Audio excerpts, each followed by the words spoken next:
And I have planning board. I always have planning board the same week as we have city council meeting, which is a lot to prepare for. Yeah. Within 4 days. Our package is over 600. Thank you, everyone, and welcome to tonight's council meeting. Before we get started and call the roll, I just wanted to take a few moments to reflect on the previous meeting. And there was a lot of people reached out and asked about the civil discourse and the amount of participation and the tone of participation. And I wanted to take a moment to apologize to the city manager. There were a few speakers that called her out specifically. And I'm a big believer that the 9 of us up here, we sign up for everything we get. You run, you put your name on a ballot, everything that comes with it. People are going to disagree, and they can be disagreeable when you're in political office. But there's a different standard for the staff. The staff carries out the policy that we make and we direct. And if there's a problem with the actions of the staff, that really comes down to a problem with the council. I would love everybody to be civil all the time. I think Portsmouth deserves it. I think we have a great city full of great people, and I think that we represent that city up here, and you represent that city out there in the chamber. And I really do hope that as we discuss and contentious items come to the forefront, we think about that and just treat others as we would want to be treated. But again, this started with apology and it'll end with apology. I want to be a better mayor, and I think Portsmouth deserves that. If I fall short, you can let me know. And my dad gave me the greatest gift of all, and that's naming me Deglin. So nothing bothers me after I made it through 3rd grade. So I love our city, and I know everybody does too. And sometimes we get a little hot under the collar, but I hope that we can be what Portsmouth deserves, and that's a great representative democracy that comes together to solve issues. So with that, Kelly, can you please call the roll? Yes, Mayor. Mayor McEachern? Here. Assistant Mayor Kelly? Here. Councilor Tabor? Here. Councilor Denton? Here. Councilor Moreau? Here. Councilor Bagley? Here. Councilor Lombardi? Here. Councilor Blaylock? Councilor Cook? Here. And tonight, Portsmouth, I would love for everyone here and watching at home to remember Bill Elwell, who passed. There's not many people that represent what's good and just and committed than Bill did, and our thoughts and prayers go out to his family. And I'd ask for a moment of silence as we remember Bill.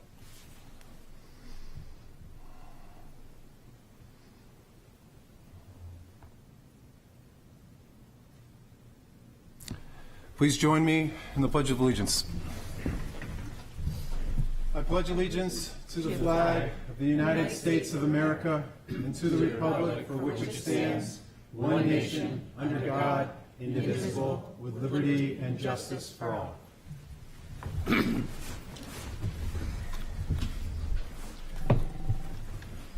Now we have a proclamation, National Public Works Week. This might be cleverly timed to align with budget season, but I believe that it is definitely deserving, and the folks, guys and gals of the DPW deserve this week, and I look forward to reading this.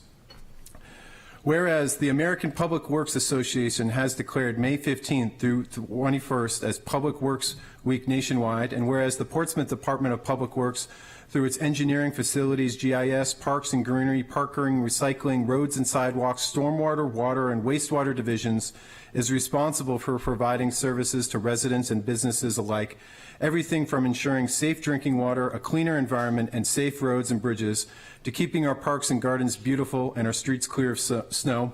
And whereas the 150 men and women of the Department of Public Works could adopt the famous post office motto, neither snow nor rain, nor heat nor gloom of night stays these couriers from the swift completion of their appointed rounds, and whereas the City of Portsmouth is considered the gold standard in terms of public works professional recognition, our arborists make us an Arbor Day Foundation Tree City, our wastewater stormwater division has won awards for the Pierce Island Wastewater Treatment Facility from the Water Environment Federation, the Associated Builders and Contractors of New Hampshire, and the American Council of Engineering Companies of Massachusetts, and from the New Hampshire Water Works Association.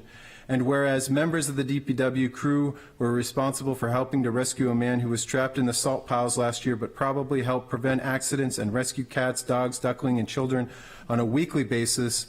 And whereas Portsmouth DPW is centrally responsible for ensuring that the city fulfills its goals to be an eco-municipality, and whereas the American Public Works Association has adopted the theme Ready and Resilient for Public Work Week 2022 to remind the public of the responsibility the department has 24/7, even during a pandemic, to maintain the infrastructure, facilities, emergency management systems, and services that are vital importance to sustainability and resilient communities and the public health, high quality of life, and well-being of the people.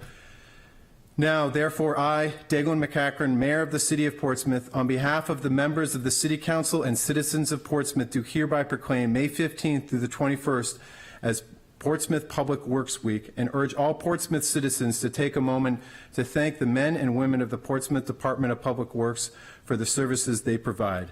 Given with my hand in the seal of the City of Portsmouth on this 16th day of May 2022. Thank you.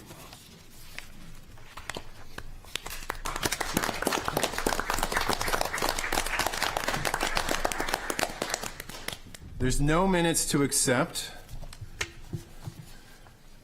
There, I will give this, and Peter, you can grab that at some point. And now, recognition and volunteer committee reports. We have somebody tonight that, well, I'm proud to call a friend, and everybody in Portsmouth is proud to serve us. Rochelle Jones, police detective. Is there somebody that's going to come up and speak on behalf of Rochelle?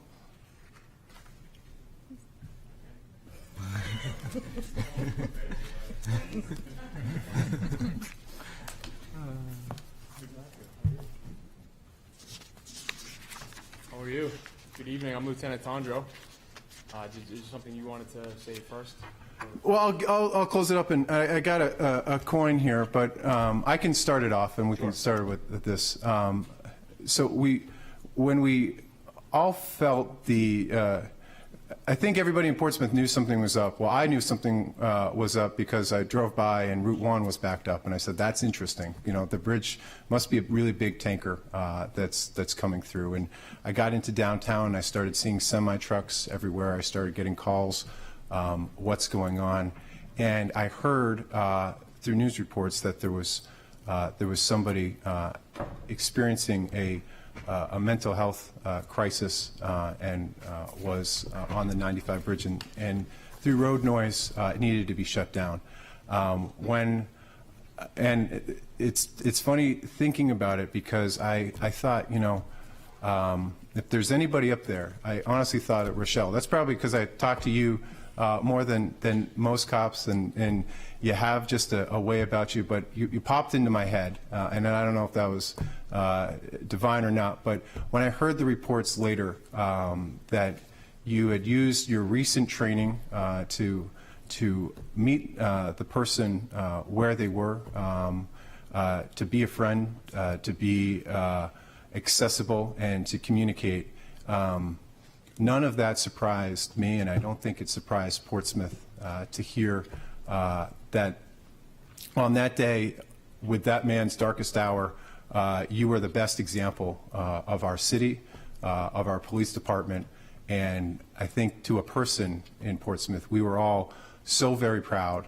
of you, of the department that trained you and focused on these types of interventions. It made me incredibly proud to be the mayor I'm sure it made every counselor incredibly proud to be able to sit on this dais. And I feel so fortunate to be able to present you this coin. This is a coin, it states on it the City of the Open Door, and then it has our seal on there. And I love telling the story of the City of the Open Door because doors don't stay open on their own. They require a lot of effort to open in the first place, and we find doors all over the place that we need to open. This isn't the first door that you've opened, Officer Jones. It won't be the last. And you've kept the doors open on your watch, and for that, we are just incredibly grateful. So can the folks here join me in a round of applause for Officer Jones?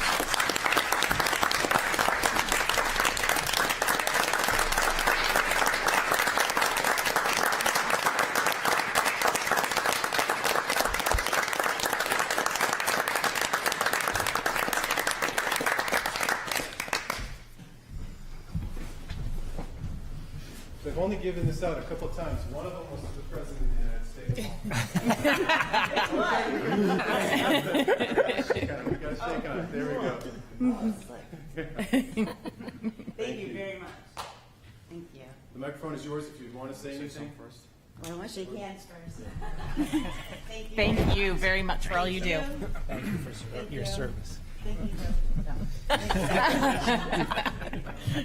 We'll get you for that one, bro. Thank you. Thank you. Thank you very much. Say a few things. I like to talk. But yeah, I'd just like to, from the police department side of the house, say a few things. And I was not there that day, but I've certainly heard the facts and how the call played out afterwards through a debrief. So knowing Rochelle as long as I've known her, and to kind of echo what you said, Mayor, certainly not surprised at the outcome. You know, critical incidents like these, we hope they don't happen. But when they do, we have to be prepared to make sure that we can peacefully resolve them. And obviously this resolution on this day is exactly what, you know, we train for and we hope for. And again, I'm not surprised at all, knowing Rochelle and knowing her. She's a fixture to our community, born and raised. Everyone knows her. She can build rapport with anyone, and we often call upon her to help us out in doing that. But again, I'm not surprised, and I'm thankful that she was there to help out. As is often the case with policing in our world, it's a collective team effort. And there were a lot of men and women up there on that day trying to solve that puzzle and try to get that man into a better place.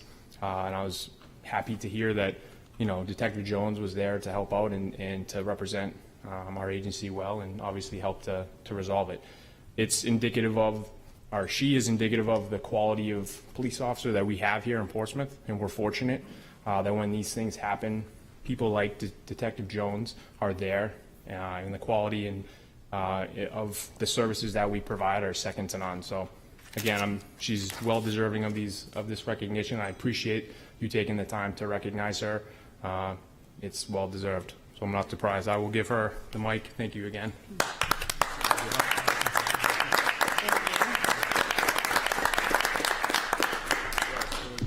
That was off the cuff. That was not planned. Thank you very much. Thank you, all of you. I think this is the first time I've been recognized by City Council in my career, and I really appreciate it. And it's nice to look at you and know all of you from personal interaction. I want to thank everybody that was on the bridge that day, especially my team leader who showed up. And when he showed up, and he's the negotiation team leader, I just joined the team. I'm thankful to have been brought on it.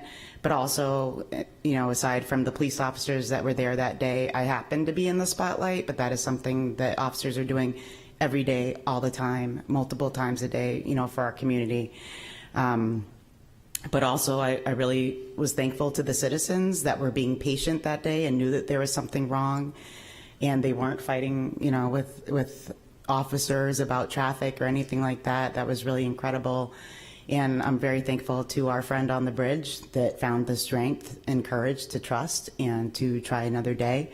It's been overwhelming. I did not expect to be called to this. This was not something we would have considered a call out. You know, I was just asked to go and talk to somebody that I knew nothing about, and I learned a lot about him, and we learned about each other in those 25 minutes. And that really comes from the training from the department. I'm very thankful that I have a department that supports me to be able to be in this position and to give that type of training to all of us. And I'm very thankful for all of the citizens that I work with throughout the years, you know, people in social work, support services, just humans that remind me how to be a person and allow me to be a person in the position of an officer. I've never felt like we were separated. I've always felt like we're in this together, and those were the words that I used with him. And I believe that, and I know that you all believe that. So I'm very thankful for all of that. And, you know, I think there's so many people that, obviously it's Mental Health Awareness Month, and there's so many of us that have been touched by that personally, professionally. And, you know, I feel like everybody is talking somebody off that parochial bridge, you know, even if that means ourselves. So if anybody, you know, is listening other than who's in this room, I just always want to encourage them to not give up, to trust another day. Everybody is a hero to somebody, you know, and if you decide to live another day and try again, then you certainly have the opportunity to inspire somebody else to do the same. And I also want to thank my mate, who has heard this story a million times and acts like he's heard it for the first time, and my best friend as well, that are my family and support me to be who I am so I can better serve the city. I love you guys. Thank you.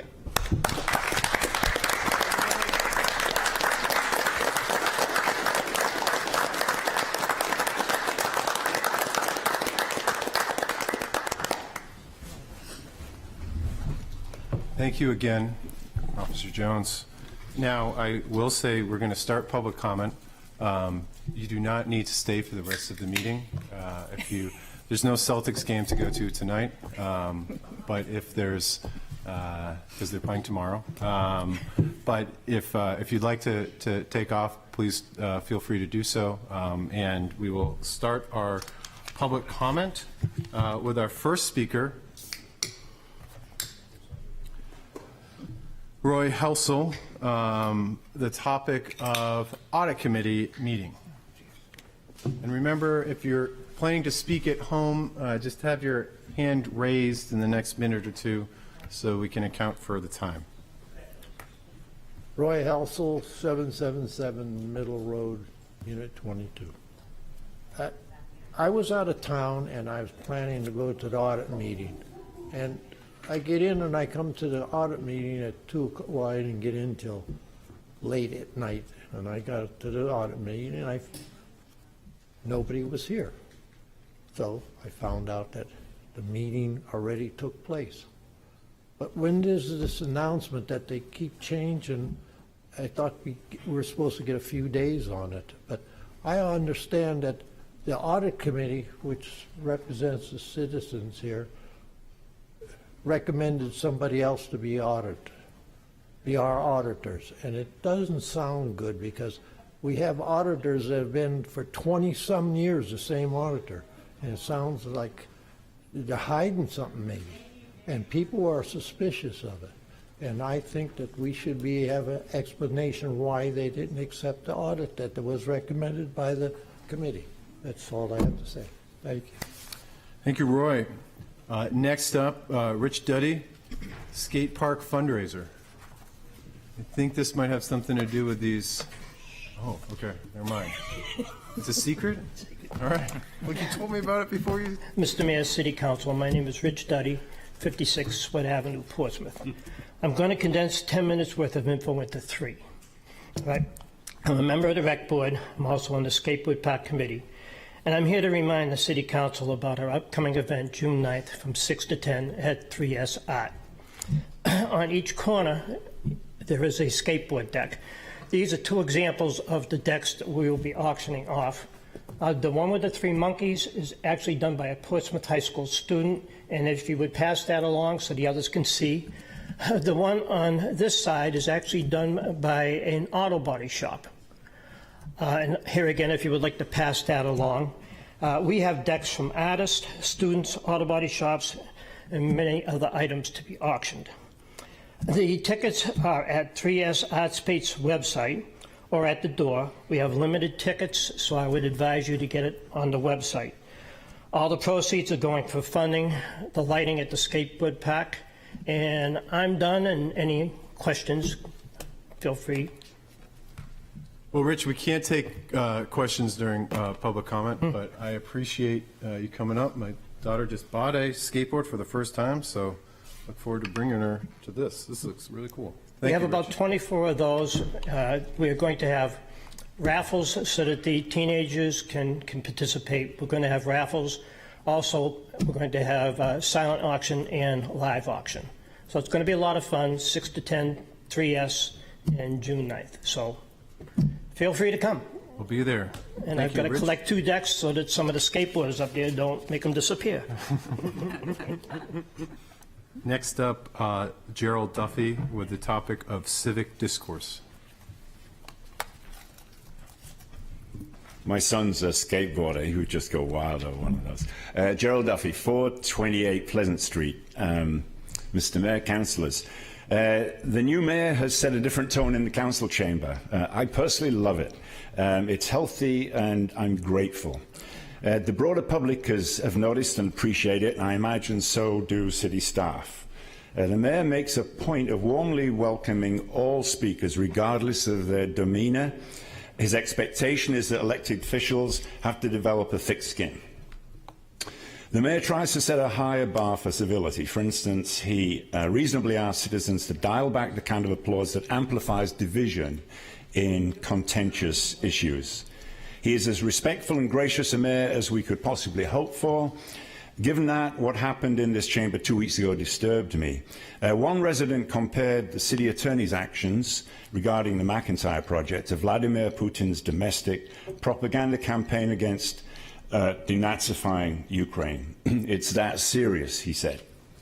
A former councillor and planning board member sitting next to her responded to the mayor's appeal regarding applause by waving their arms after people they agreed with spoke. Middle schoolers would know better than that.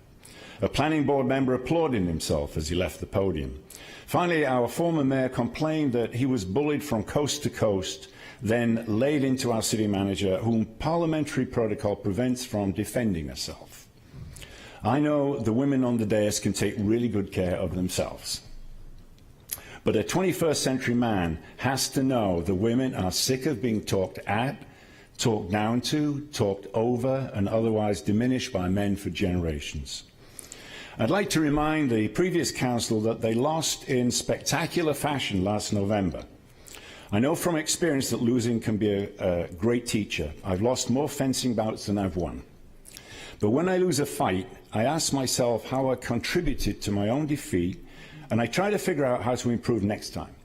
I don't blame my opponent or suspect him of foul play, and I certainly don't presume to give him unsolicited advice. I know some people will go to their graves believing Michael Caine paid someone, usually me, to slip some weird zombie stuff into the Portsmouth water supply and make thousands of residents go bonkers and vote for the wrong candidates. But there's a simpler explanation. The former incumbents had their chance at governing, voters preferred an alternative. Former incumbents have insights the city can benefit from, but they know better than anyone that little gets accomplished by grandstanding at the podium. They know that working for change requires more than sounding off. It requires interactive time with elected officials and city staff. To their credit, some of them are doing this in committee sessions. If they hope to be taken seriously in Portsmouth's civic life, I urge them to dial back the political theatre and respect the spirit and decency this council brings to the chamber. Thank you very much and have a productive evening. Next up, Randy White with the subject of the parking program. That's right. Right. Get that right, will you? Randy Wright. Hi. My name is Randy Wright. I live on Sudbury Street in Portsmouth. And it seems like the theme today is how great it is to live in Portsmouth, and I can't agree more. You're here because you love this city. I'm here for the same reason. Why I speak to you today, not because I want special treatment or I'm a character that has to have his own private parking place. I speak from my heart. Now, I've lived in that neighborhood that I'm talking about because I heard today, I found these notes on my doors and people knocking on my doors because I've been a pest about this subject for 30 years because I see what it did to my neighborhood. When I first moved there, it wasn't an issue. It was a pretty nasty neighborhood. But as the neighborhood became what it is, the parking issue became intolerable. And, you know, thanks to people like Nancy Carmer, who gave us money to do that park over and whatever, I'm sure you'll all agree that that area is come quite a ways. And 5 houses sold in the past few months, and 3 of them were in 7 figures. So I speak from my heart. I can't say enough. I cannot express enough to you what your pilot program, which would be the program, has done.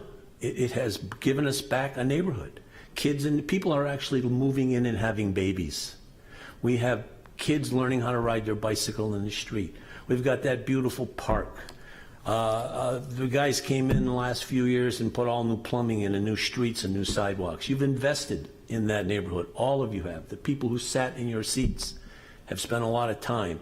And I can't even fathom any of you accepting the fact that people go by your beautiful garages, they go by the money you're spending on the old garages, the renovations you're doing to the parking spaces in this city, to go over into my neighborhood to park.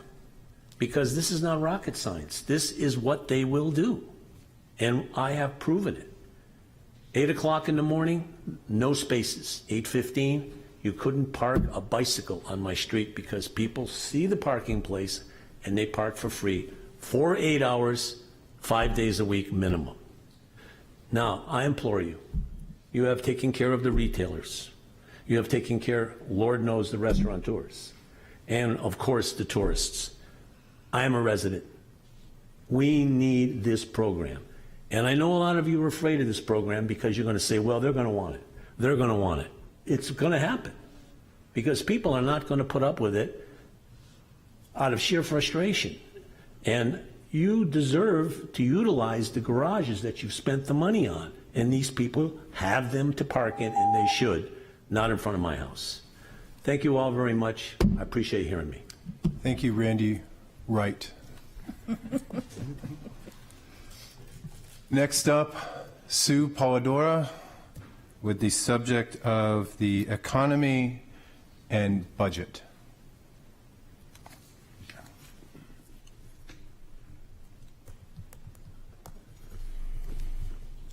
Hi, Sue Polidura, 245 Middle. And I never thought that I would be speaking about the economy and budgets, two subjects that I try to avoid the most throughout my career. I did something totally different, but I was very aware of the national picture. And I just wanted to bring this point to you. I've already spoken about this last time when I mentioned about the national economy and the effects that happen when the national economy numbers don't make sense, so they go down. The Dow was down 5,000 points in 4 weeks. Now, this didn't even happen on the recession in 1986 or the recession in 2006 or the recession in 2000 is a big, big number. And when that happens, it hits your 401k if you're working, and it hits your IRAs if you're retired, which means that many of our retirees, depending on their income, be partly subsidized by the IRAs, have taken a hit. And those are the people that are your constituents. They're going to have to be dealing with that evaluations, and they're going to have to be dealing with an increase in the water and sewage. You cannot, actually you can, but you should keep these things in mind when you're dealing with the income of the people that you were elected to govern over.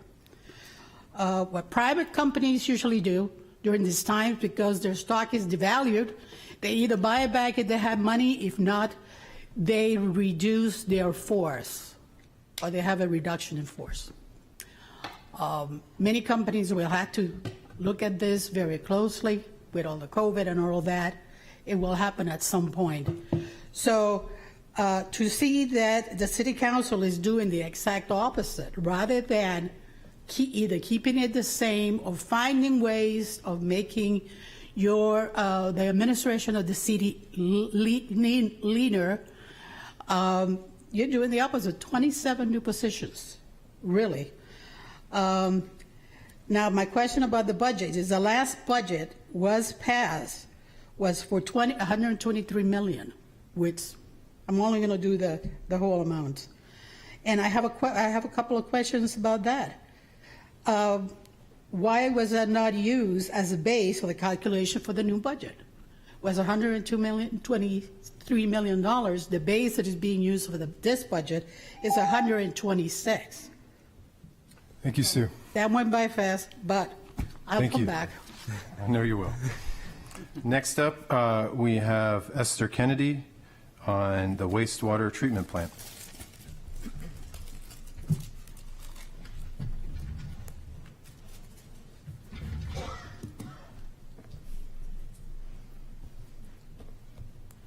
Good evening, everyone. Esther Kennedy, 41 Pickering Ave. And I started my career in fighting the wastewater treatment plant and making sure that it was built right. After years and years and years, I organized with others to sue the city on the wastewater treatment plant. And it was based on the fact that we did not believe it was going to be built right, or it was not, the situation was not being handled right. Ideally, it would have been up at Pease with a line back to Pierce to pump out to the ocean what was clean water.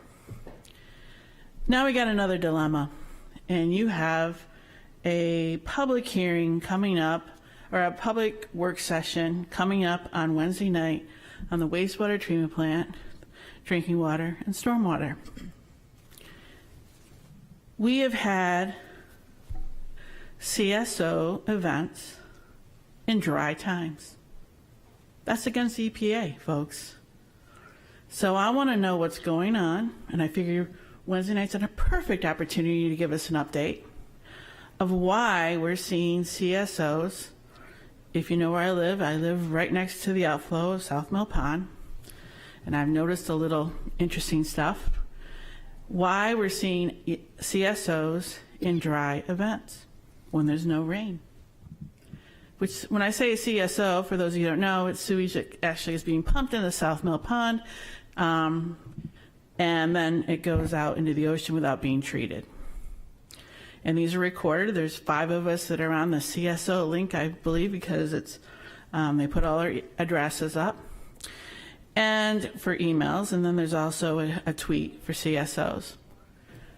This is an opportunity for people coming up this next month to question the EPA on our consent decree, on your agreement. So for those people in the public, I would encourage you to research this and let the EPA know that we as a city are dumping effluent into our waterways. And now again, if I'm wrong on this, because I have received these CSO alerts along with the 5 other people that received them, then please tell us on Wednesday nights. I'm giving you an opportunity to clarify what I believe is a big problem. And if it's true, it's against the law. So I appreciate that and appreciate your time, and I can't wait for Wednesday night. Thank you. Thank you, Esther. Next up, Susan Paige Trace, topic Portsmouth.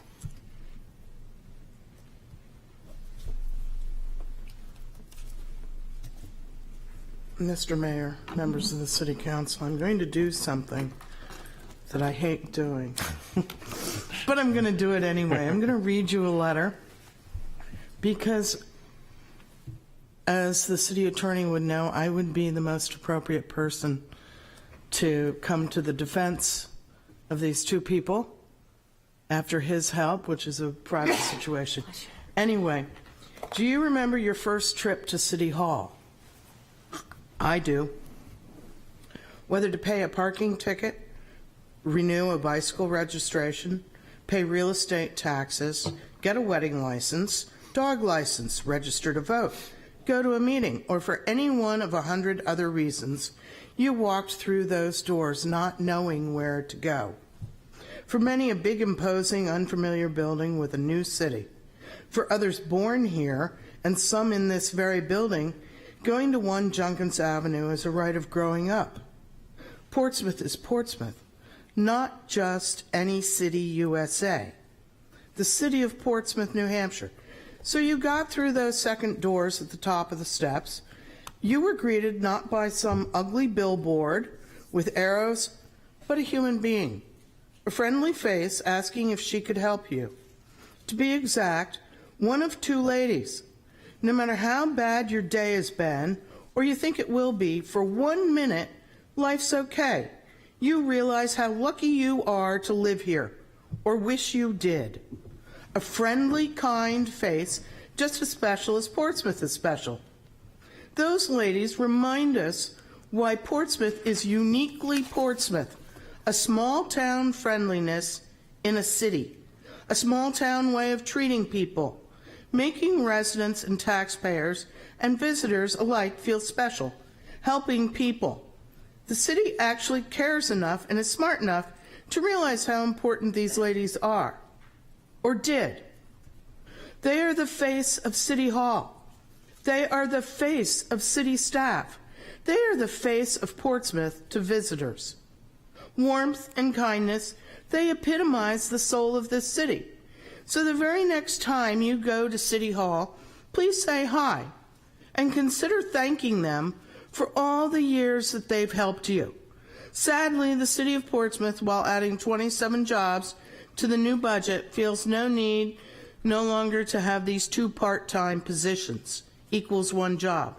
For the life of me, I do not understand the rationale behind this. It's sad. Sad for these ladies, sad for Portsmouth, sad for who we are as a city.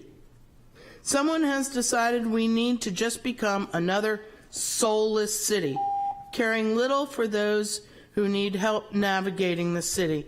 Likely there will be some billboard or fancy interactive machine, but no nice face to answer your question. Thank you, I Paige. guess that's Portsmouth. Thank you to those 2 nice women, and I say thank you for all your kindness and help. You'll be missed. And thank you for allowing me to go over, Mr. Mayor. Thank you, Paige. Next up is Jonathan Sandberg, Bikes. Hi, good evening. My name is Jonathan Sandberg, and I live at 160 Bartlett Street, and I'm here to tell you that it's time for Portsmouth to get serious about bikes, because getting serious about bikes means getting serious about so many other issues we say we care about. According to the city website, City Council voted unanimously to declare Portsmouth an eco-municipality in 2007 and signed a resolution which fully acknowledges Portsmouth's commitment and desire to become more sustainable using the 4 sustainability principles from the natural step by making thoughtful, insightful decisions that will benefit the community as a whole. The first of the 4 steps is reduce dependence upon fossil fuels and extracted underground metals and minerals. That was 15 years ago, and we still haven't taken that first step. To say that we were moving toward reduction of dependence on fossil fuels at a glacial rate is an insult to glaciers, which, sadly, are receding at a much faster pace, and we are taking meaningful action to prevent them from doing so. Getting serious about bikes means getting serious about fiscal responsibility. We spend tens of millions of taxpayer dollars a year building, maintaining, and managing all our roads and parking facilities. Bike infrastructure, by comparison, is cheap. Getting serious about bikes means getting serious about affordability. According to AAA, the average American spends about $10,000 on payments, gas, and maintenance per car in 2021. With gas prices double what they were then, that number is likely much higher now. The fact that my family is committed to replacing as many car trips as possible with bike trips meant that we could get rid of a car, the financial savings from which makes Portsmouth affordable for us to live in. As a bonus, we're able to use the space in our garage for things more exciting than car storage. Consider all the additional affordable housing units, including ADUs, we could have if we didn't prioritize space for cars over space for people. Getting serious about bikes means getting serious about safety. Cars kill nearly 40,000 Americans each year. and there are about 1,000 car crashes in Portsmouth every month, according to the Portsmouth Police Department. Narrowing travel lanes to accommodate bicycle lanes reduces car speeds, making the road safer for everyone. But the most important safety improvement comes from getting people out of their cars, which are inherently safe at any speed. Getting serious about bikes means getting serious about green space. Consider all the acres of impervious surface in the downtown and elsewhere that could fit on the merely for car storage. Imagine all the pickleball courts that could fit on the Parrot or Worth lots, or the amazing rooftop gardens that could exist on the Hanover or Foundry Garage if our priorities were different. I understand the political reality that there's a sizable portion of the community that views bikes as either exercise equipment or toys for kids. And I'm going to run out of time, but you guys need to take bikes seriously. Thank you, Jonathan. Next up, Liza Hewitt, the topic of representation.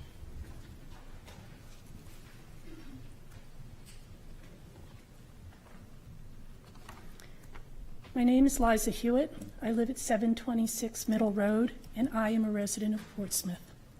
At the City Council meeting 2 weeks ago, I clapped during public comment, and I'd like to explain why. Since January 6th, when the new City Council took office, I have not felt represented as a resident and taxpayer of the city.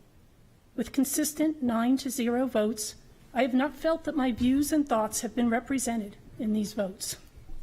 Say what you will about the previous council, and many of you have had much to say. There was always someone speaking for you and whose vote was representing you when the time came. If Councillor Lazenby, for instance, made a motion, and as a resident you did not agree, then there was always someone else on the council who verbalized another opinion that represented you. If Mayor Beckstead voiced an opinion, then usually Councillor Tabor voted the other way. There was no voting block, and everyone's voice was represented. That has not been the case recently. So 2 weeks ago, when you were taking a vote to spend $2.4 million in a payout to Redgate Kane, the councillors who spoke all spoke in favor. During public comment, there were many comments in opposition. Some made by people I know, some by people I've never seen. They were voices that represented me, represented how I did not want my taxpayer dollars spent. I clapped in agreement with those that spoke in hopes that as a council, some of you would recognize my concerns as a taxpayer and a resident. I will leave you with a California Supreme Court summary from 1970. Most of you probably weren't alive then, but 1970. I quote, "Audience activities such as heckling, interrupting, harsh questioning, and booing, even though they may be impolite and discourteous, can nonetheless advance the goals of the First Amendment. For many citizens, such participation in public meetings, whether supportive or critical of the speaker, may constitute the only manner in which they can express their views to a large number of people." End quote.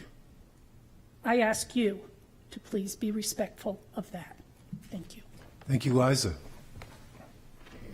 Next up, Arthur Clough on the topic of fiscal responsibility.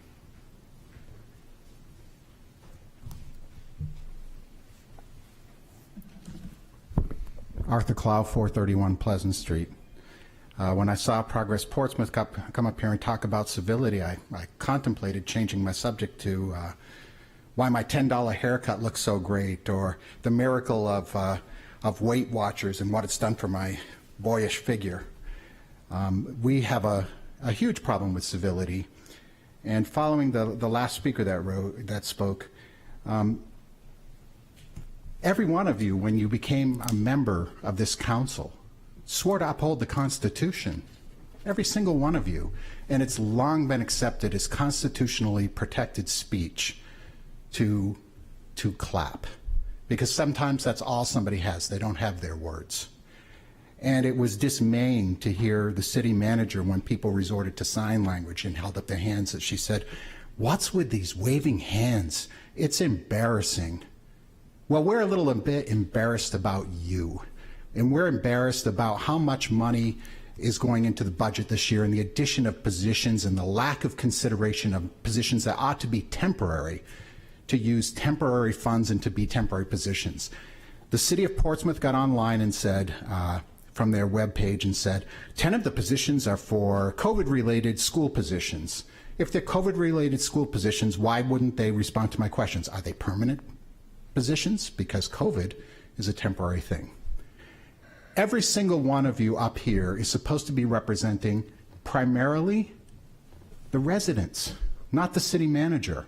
But when I watch the things that get posted online, it's like the cheerleading section for the city manager. What hope do any of us have, the working class people in Portsmouth that are a dying breed? What chance do we have here if none of you are going to champion and stand up and question these expenditures and additions of positions?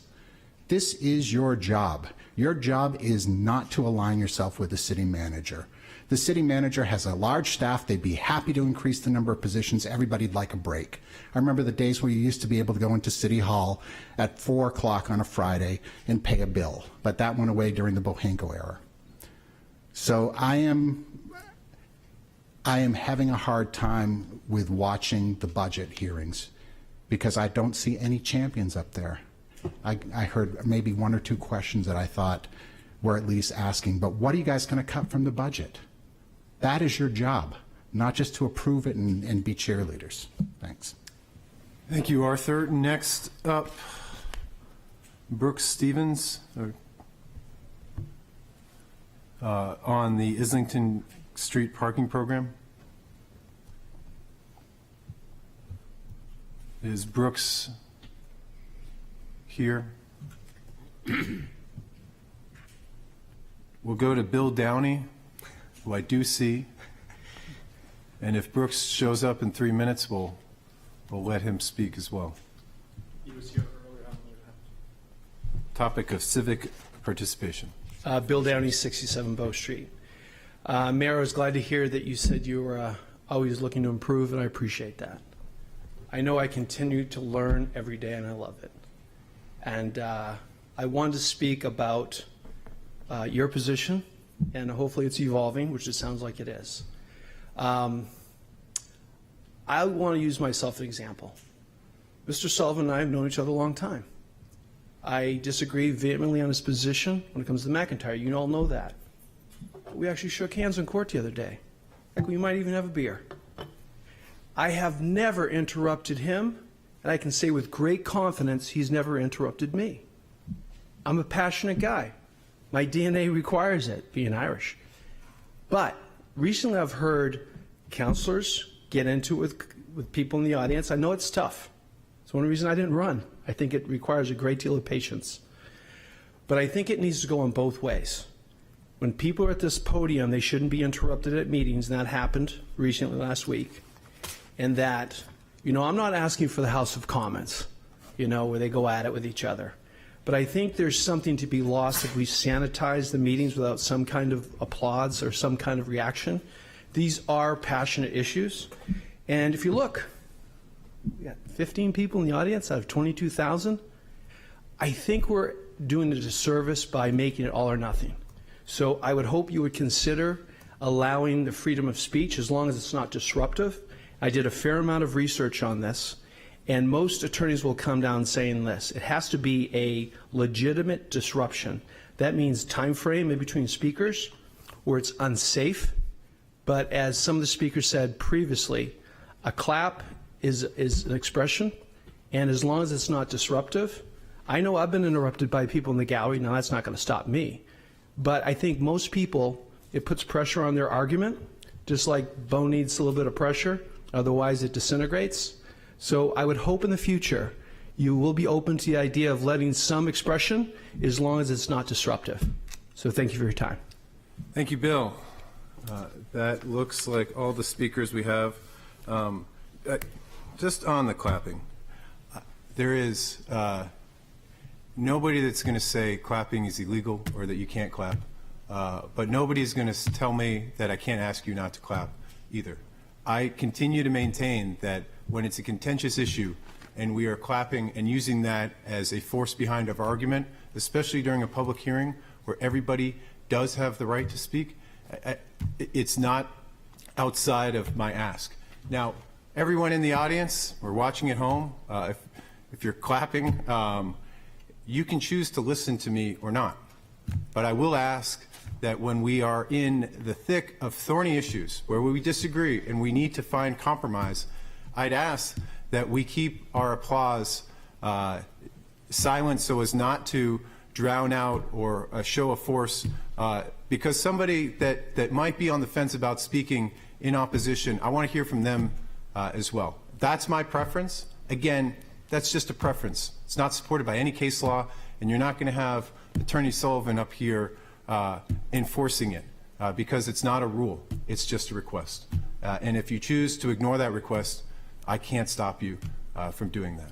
So that is hopefully, well, it probably won't be the last time I talk about clapping, but I appreciate everyone that has reached out on that. Next up, we have no public hearings tonight, and on to the city manager's items which require action. City Manager Conard. Thank you, Your Honor. We have one item before the council this evening. It is a request to accept bicycle pedestrian path and water services easements for property located at 3548 Lafayette Road. Recently, at their February meeting, the Planning Board voted to grant site plan approval for a new 75-unit residential development located at that address, known to many as the site of the former Wren's Nest Motel. As part of that Planning Board vote, the Planning Board recommended that the city accept a bicycle pedestrian path easement along U.S. Route 1 or Lafayette Road, which is Exhibit A in your packet, as well as an access easement for water services attached as Exhibit B. The bike and pedestrian path easement is part of the broader effort by the city to extend a bike ped path along the extent of Route 1 as properties become developed. And the water services access agreement simply provides the city access to the water infrastructure to be constructed by the developer on this property. The location of the easements are shown on the drawings. Both planning and legal departments recommend the form of the attached easements, and we would look for acceptance of said easements. Thank you. We have a sample motion. Move to authorize the city manager to accept a bicycle pedestrian easement and a water service access easement from Monarch Village LLC in substantially similar form to the attached easements. So moved. Second. Any discussion? I saw Councilor Bagley first, then the assistant mayor, and then Councilor Denton. Was that you? Or Councilor Morrow? Just a comment. I want to thank the planning board and the members of the city staff who have the foresight to think of things like this when projects come before them. Assistant Mayor. I was going to echo, I would echo the same sentiment that Councilor Bradley had. I think it is important as we look at our master plan and our pedestrian and bike overall master plan that we, as these new developments come online, we make sure that we are honoring them. And so I thank those boards and the city manager for this recommendation. Councilor Moreau. It's my great hope that we'll eventually be able to connect that, and one of the big parts was to be able to connect that so that they could get to the closest bus stop, which is actually across the street. But I think there's going to be eventually a crosswalk from like Hillcrest across the street, so this allows them to traverse from this new development down to that. So that was the reasoning. Always trying to make those connections. Any other discussion? All in favor? Aye. Aye. Next up, we have the consent agenda. Let's see, is there anything that we want to pull out of that? Otherwise, the proper motion for adoption would be to move to adopt the consent agenda. So moved. Second, Your Honor. Any discussion?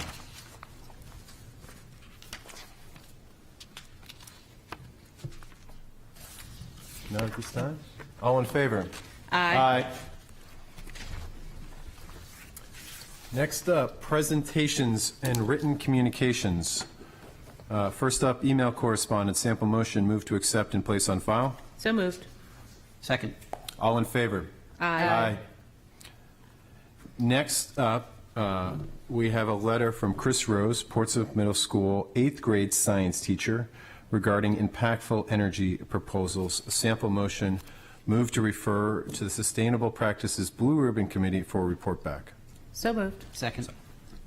Any discussion? It looks like got a couple. Councilor Lombardi and Councilor Moreau. And just before I get into the discussion, I wanted to read off the names of the 8th graders, if Council will indulge me. It is Maddie Ball, Lucy DeMecco, Lily Patterson, Emily Greco, Amelia Kimball, Elise Katzenstein, Turner Leduc, Samantha Huber, Chloe Randell, and Ginger Vonsagera.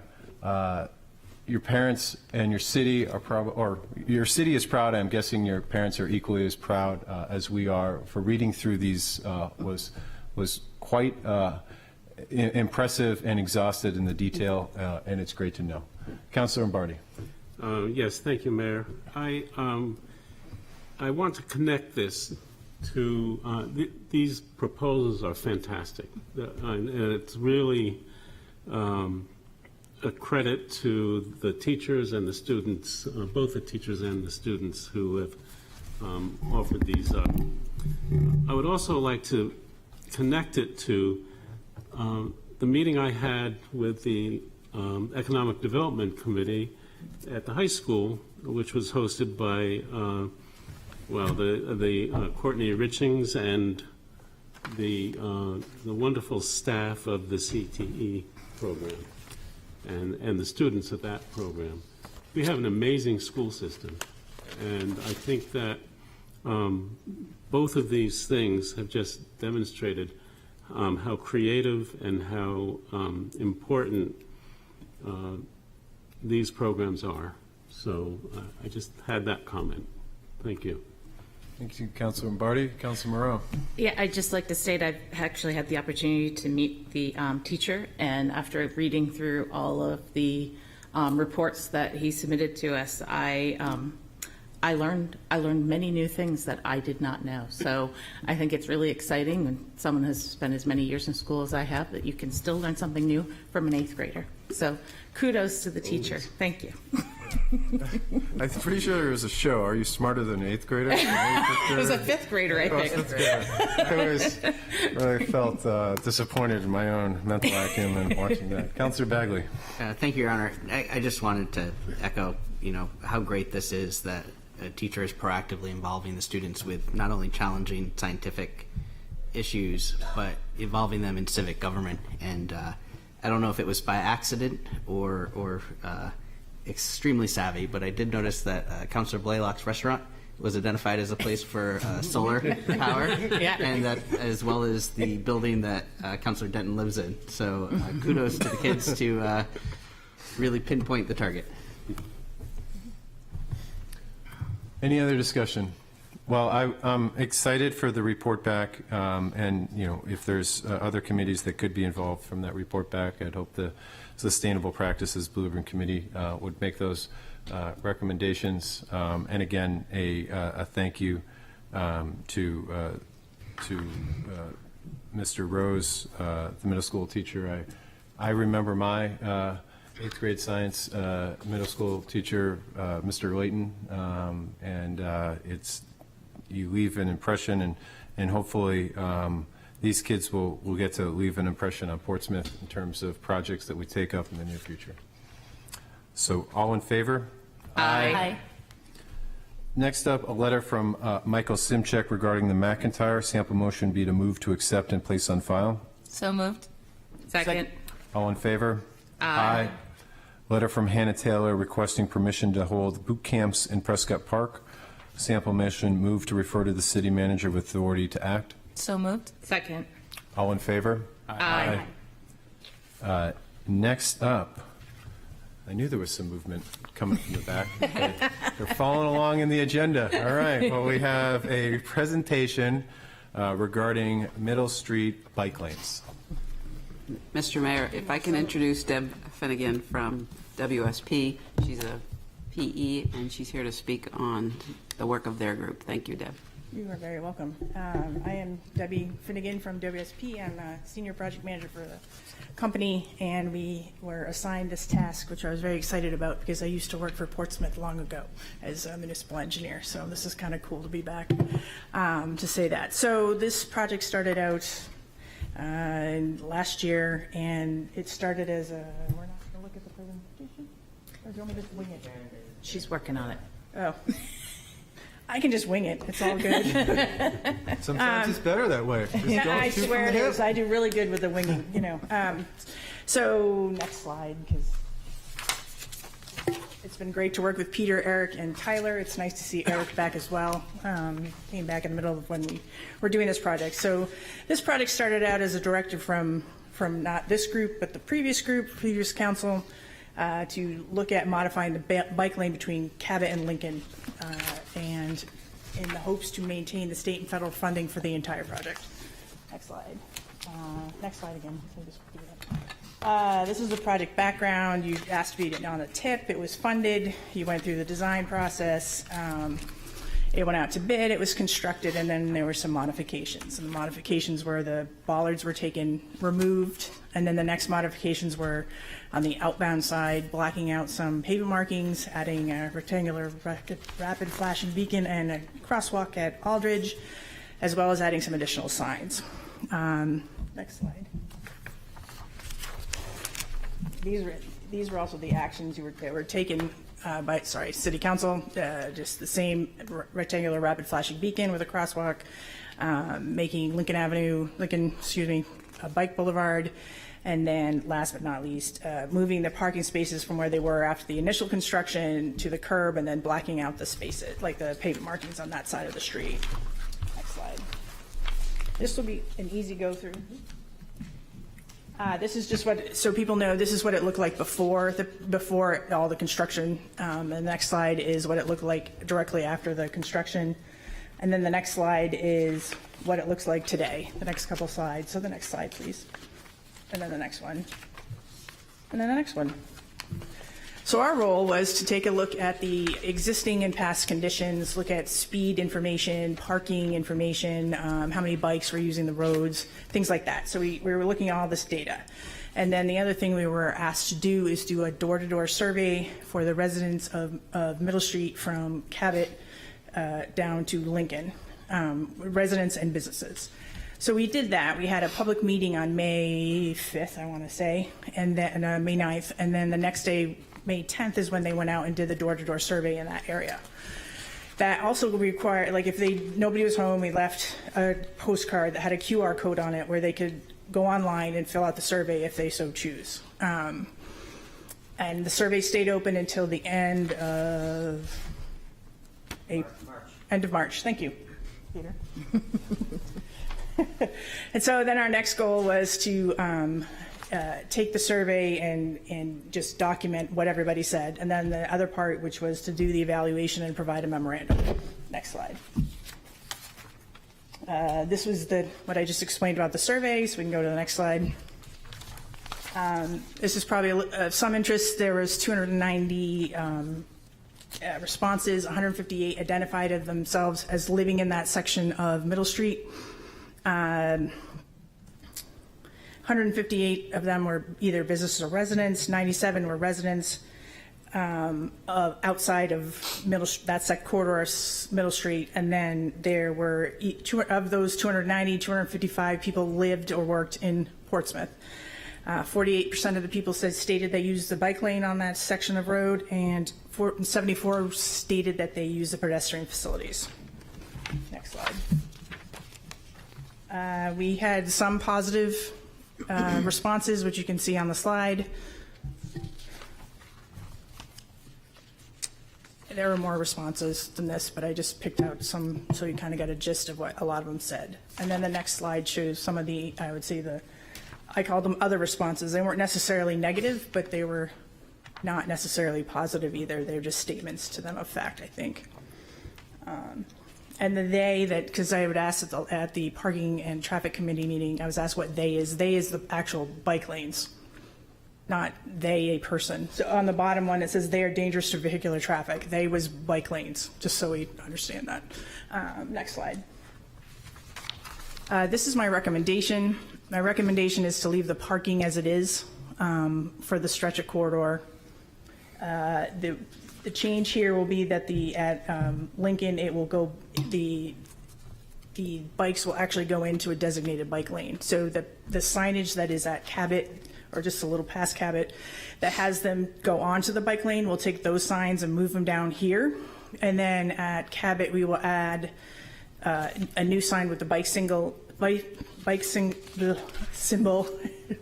and share the road, I think, is what I recall. Next slide. Share the road, yep. So the different colors mean the blue is where the parking is, the red is no parking, and then the sort of, well, the teal color is parking, and the red is no parking, and then the blue is the handicap spaces. The other recommendation I have is to provide their shared pavement markings, which is, they're called sharrows, after every intersection. And then if between intersections is longer than 250 feet, add one in the middle. That's the requirement that we're supposed to follow. Next slide, and that's it. I was trying to make this really short because I'm sure you guys have heard all of this before. Or maybe not my part, but have been discussing this project for a while. So I was trying to do it quick, so if you had any questions, please ask. The Middle Street Bike Lane project has gone on for a little bit, so I appreciate the presentation. Does anyone on the council have any questions for Ms. Finnegan? Councilor Cook. Thank you, Your Honor. And thank you so much for your presentation tonight. You're welcome. And for the information that you've provided. It actually is very helpful. I do have a question. I'm not sure if you have the data or if we have it somewhere else in the city. When I was going through the crash data, in particular, we only have the data here from 2020 on what occurred, and I don't have data from 2021 when the bike lanes were removed, and I'm wondering what the difference is between those two times as far as vehicle crash data, not pedestrian car or bicycle car, but car data, because that's what we have here for 2020. That's the 2020 data was all the data we received. Okay. And in that data, there were line items in an email that stated what they were, and none of them had any. It were strictly cars. That's why that data is in there. So it was either a hit and run. There was a couple that were hit and run. There was one that was an angle accident, meaning somebody pulled out of a side street and hit somebody going on Middle Street, and the other one was somebody crashed into a car and did not leave the scene. So, right. Can I follow up? Yep. I guess then I would love to see the data for 2021 after the lanes were removed, because this 2020 data is when we had separated lanes. So it's really hard for this to be useful in any way to me, and I know that you didn't receive it. So I guess that's really a question for the city is, I need the comparison data to really understand the differential there as far as vehicle safety goes on the road. Is that a question? It's not a question for Not a Ms. question, Finnegan. but it's for the city manager. Would like to respond, or Sure. I'm wondering if Peter Rice or Eric Eby had that data, or if it's something we need to obtain from the police department. The data is typically provided by, is provided by the police department. Mm-hmm. And based on the data that we received, and we get monthly reports from the police. So if we did not receive any additional crash data for the last year, it would indicate that there were no vehicular crashes along that section of roadway. I will confirm that, though, because we do get crash data at the Parking, Traffic, and Safety Committee. So if there was data, it would have been supplied. Okay. So I'm, I will confirm that. But I believe the anecdotally, I would have heard if there was an increase in accidents, or if there were accidents along that section of road, because it is such a highly scrutinized section of roadway, and we have not heard any challenges associated with that section of roadway since we did this modification. Thank you, Peter. Councilor Bagley. Thank you, Your Honor. Thank you, Ms. Finnegan. I had the advantage of seeing this presentation in the Parking, Traffic, and Safety meeting, and I asked you a question there, I'm going to ask it again. You're recommending the sharrows, but my understanding is an alternative of unprotected bike lanes would also be just as feasible, or would meet all the requirements, so we get to keep the money in any Correct. constraints we might have. So it's really, I want to thank you for putting the presentation together, and it's kind of maybe a preference of the council which way they want to go, but either option would be acceptable in your expertise. Yes, and I back check because I wasn't 100% clear, to be honest, to make sure that the date, whatever you were supposed to do, like 25 miles an hour, they recommend shared lane markings. 35 miles an hour or above, they recommend bike lanes. And I looked at, it's posted at 25 in that section. The 85th percentile speed is somewhere between 29 and 33. So it really falls in the middle where there's no real guidance. So what I did, the decision I made with this was that it's been out there with no pavement markings of any kind, and that there's parking there now and it's not defined. So I think moving forward, you just define that parking as well as the sharrows, and it's essentially what's out there today, just better marked and better signed and things like that. However, that being said, yes, you could put in a bike lane, and that bike lane you would put it the outside edge is about 14.5 feet off the curb, so you have like 8 feet of parking, 1.5 feet for the door hits is what they call it. There's a better word for it, but when you open your door, you want to make sure you're not going to hit the bicyclist, or they, because that's bad. And then the 5 feet for the actual bike lane. Great, thank you so much. Yep. Thank you, Councilor Bagley. I had Councilor Moreau, then I'll go Councilor Lombardi, and then Councilor Tabor. I happen to have the bonus of coming out of Cabot Street onto Middle Street to go to my office every day and drive it all the way to Lafayette Road. So I've gotten the experience. I've been doing that since 2018, 5 days a week in both directions. So I've had a lot of experience on this road. And I have to say, moving the parking back over to the curb, I truly do believe is a great idea, because it's allowed more flexibility when emergency vehicles are coming, because there was a lot of trouble trying to get out of the way of an emergency vehicle when they had it the other way around. So I do agree with that, but I also agree with Councilor Bagley that maybe adding the defined sort of bike markings in the road as far as where if somebody's going to stay on Middle Street inside the parked cars, if there's enough room there to do it, that actually because I think it'll keep the cars, some really kind of go this way and this way all over the road. So it'd be nice to give them more definition, though. This is your lane. Let's try to stay in it unless there's truly a reason to get out of it. So I would definitely vote in to add sharrows, and if they had enough room to do the bike lanes as you were just discussing. Thank you.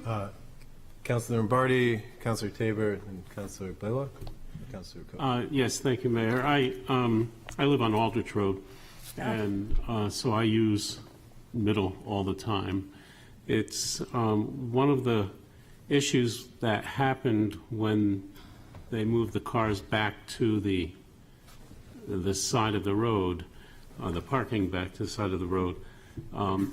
The traffic lane was offset. It was not down the center of the road.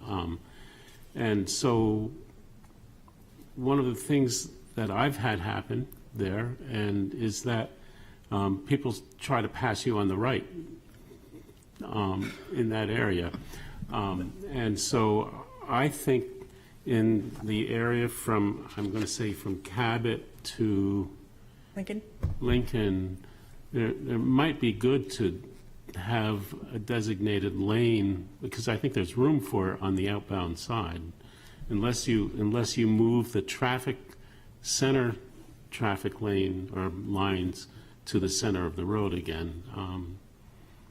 Right. That's what I believe.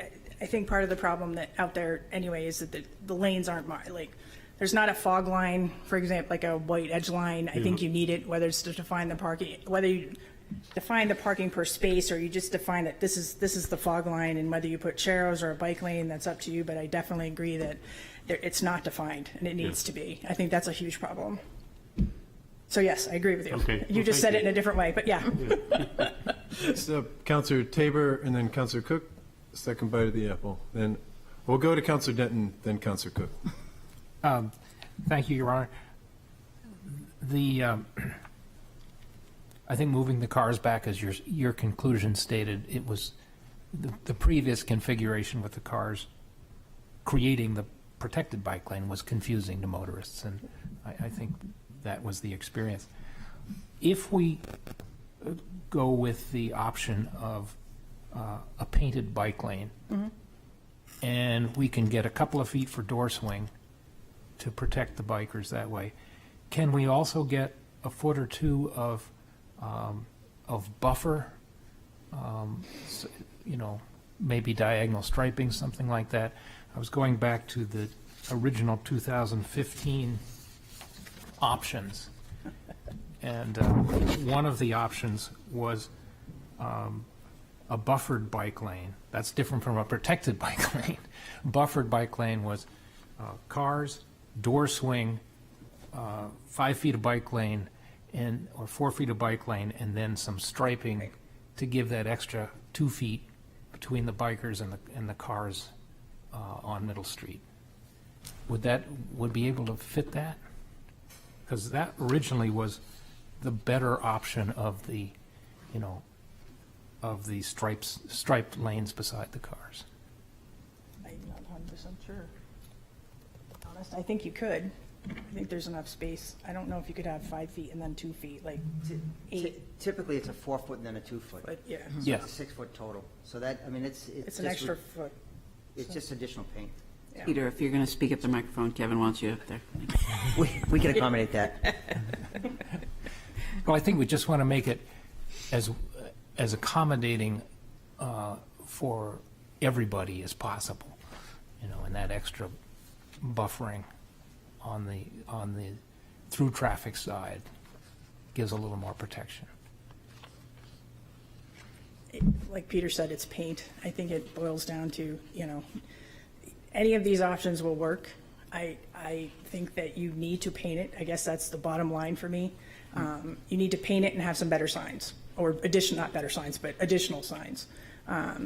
And however you decide you want to do that, any of those 3 options we just talked about will work, and they meet the standard. And that's really what you want to do in terms of the DOT and keeping the federal state funding. So. Thanks. Yep. Councillor Denton, then Councillor Cook. Thank you, Your Honor. More just a comment. As someone whose bicycle is their primary mode of transportation, I've always felt safest when there's sharrows and not bicycle lanes, because if I'm moving as fast as the cars or close to as fast, the safest spot for me is next to the yellow line so no one tries to pass me.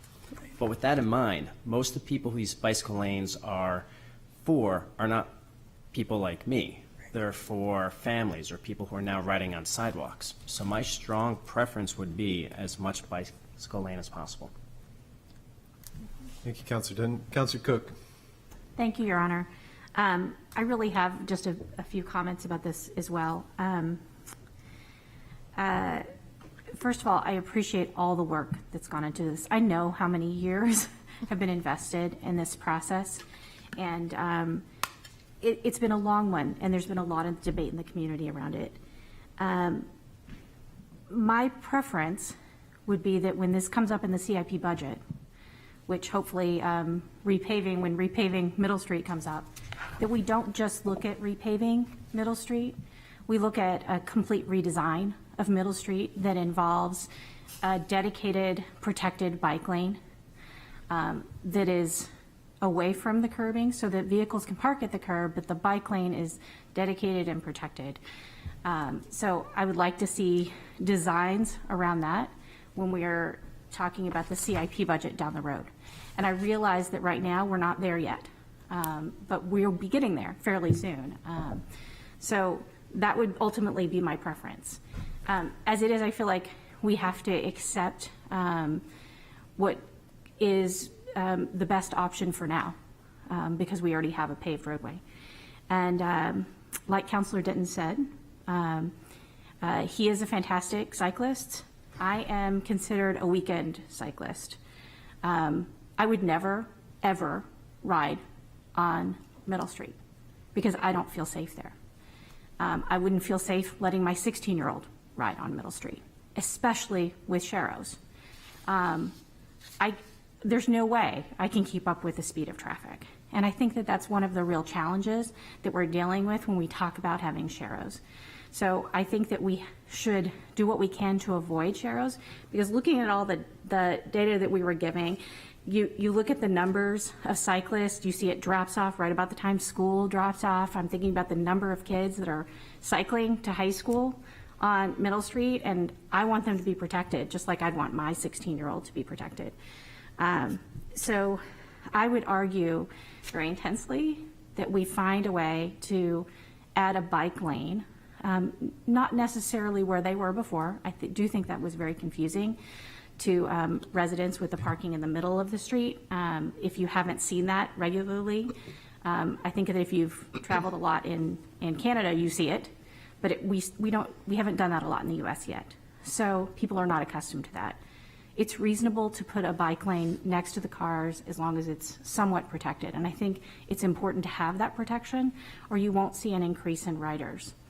I just wanted to also highlight the fact that all the data that we have is from COVID era, really. And so it's really hard to estimate what use would be if, when we return to normal. And it's really hard to tell what our true numbers would be. Especially if we have those protected lanes, because when we did have them before, we just didn't have that many people out on the roads. So I'd like to see an increase in cycling, and I think that a dedicated lane would support that. Thank you, Councillor Cook. Councillor Bagley. Thank you, Mayor. If you don't have any comments, I'd like to suspend the rules and bring forward item D under my name, number 1. Middle Street bike lanes for the sample motion. Happy to do that. I had one question for Ms. Finnegan before we broke, and I appreciate the work that you put in to this, and it's a lot of work. And hopefully this work is not stranded cost, as my good friend Peter would say, when we look at the future of repaving the street, that some of this work can be dust it off and have a discussion, use some of the input that we had from residents on how do we make Middle Street a better street for both cars and bikes when we repave it. My only question has to do with the putting in bike lanes outside, just painted bike lanes. And we're not talking about putting protected bike lanes, but simply paint on the outside of that.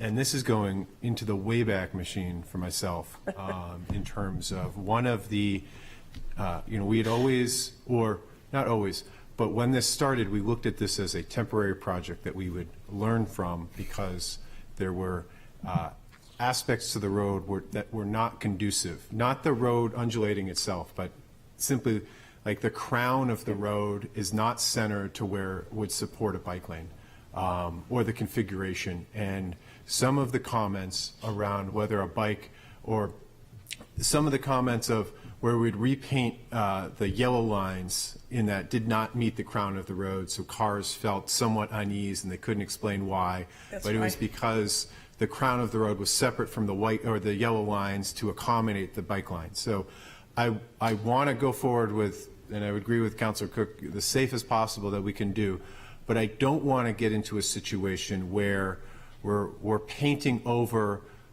what the natural flow of traffic, and by doing so build up maybe more resentment for what we would then try to accomplish in the next year or two in terms of a greater look at how do we incorporate bike lanes in there with paving the road. So is it your professional opinion that the road as marked now can accommodate bike lanes without altering the middle of the road, or as it aligns to the crown of the road? And that's much more a technical question than I have any business asking, but hopefully you understand the gist of this. I would say, based on some of the conversations, and I'm going to make this one point. I didn't do this alone. Yeah. Peter, Eric, and Tyler Helsel helped very much, as well as other staff members with the city. So I just want to make sure everybody's clear that it wasn't just me and my team. It was also the city who contributed a lot of time and effort into this project. Sorry, that was now I will answer your question. I am not sure, to be honest. I know that Peter and I have had some conversation about where that is, and that that the double yellow is not on the crown of the road. And so what may be happening is because they're kind of riding on that side, people will probably be uncomfortable unless you move the center line to where the crown of the road is.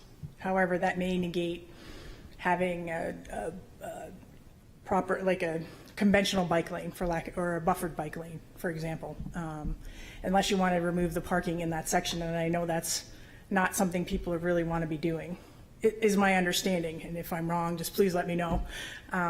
So if you've had a problem now, it's going to continue in terms of how the cars ride on the road until you fix the crown.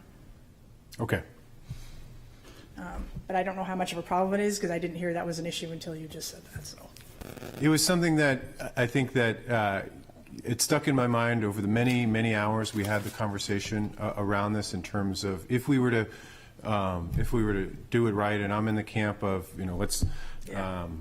let's try to make this as good as it is right now before we invest actual dollars. But when we invest dollars, let's try to take into account everything that we'd like to occur on the road when we are actually putting shovels in the ground and can afford to change things that we simply can't afford to change right now before we pave the. And I think you should change that. Moving forward, and you do this project, at some point in the future, and you change, you deal with the asphalt or adding a protected bike lane or those things. They're going to take those things into consideration when you can actually move. Move curb line. If you move curb line out, you're going to have to change how the pavement works and your drainage works and all those other kinds of things. So I think in the future, at some future project, that's definitely something that can happen. Right this minute, it's what it is out there, and it's the best that it can be at the moment, is my thought process. Moving forward, I think you have to move that. You're going to have to move where that crown line is and things like that. So thank you, I Ms. hope that Senator. answers your question. It does. Okay. All right. Happy to entertain a motion to suspend the rules and bring up, what was it? The item under your name? Item under my name, item 1, Middle Street bike lanes. Motion, do we suspend the rules? We got to suspend the rules first to bring up item 1 under Councilor Bagley's name. I'd await a motion to do so. Your Honor, I move we suspend the rules to move to Councilor Bagley's item. Second. All in favor? Aye. Councilor Bagley. Now I'll make a motion to approve the report recommendations with the council. I'm just going to go ahead and say to add striped bike lanes with the cars remaining on the curb.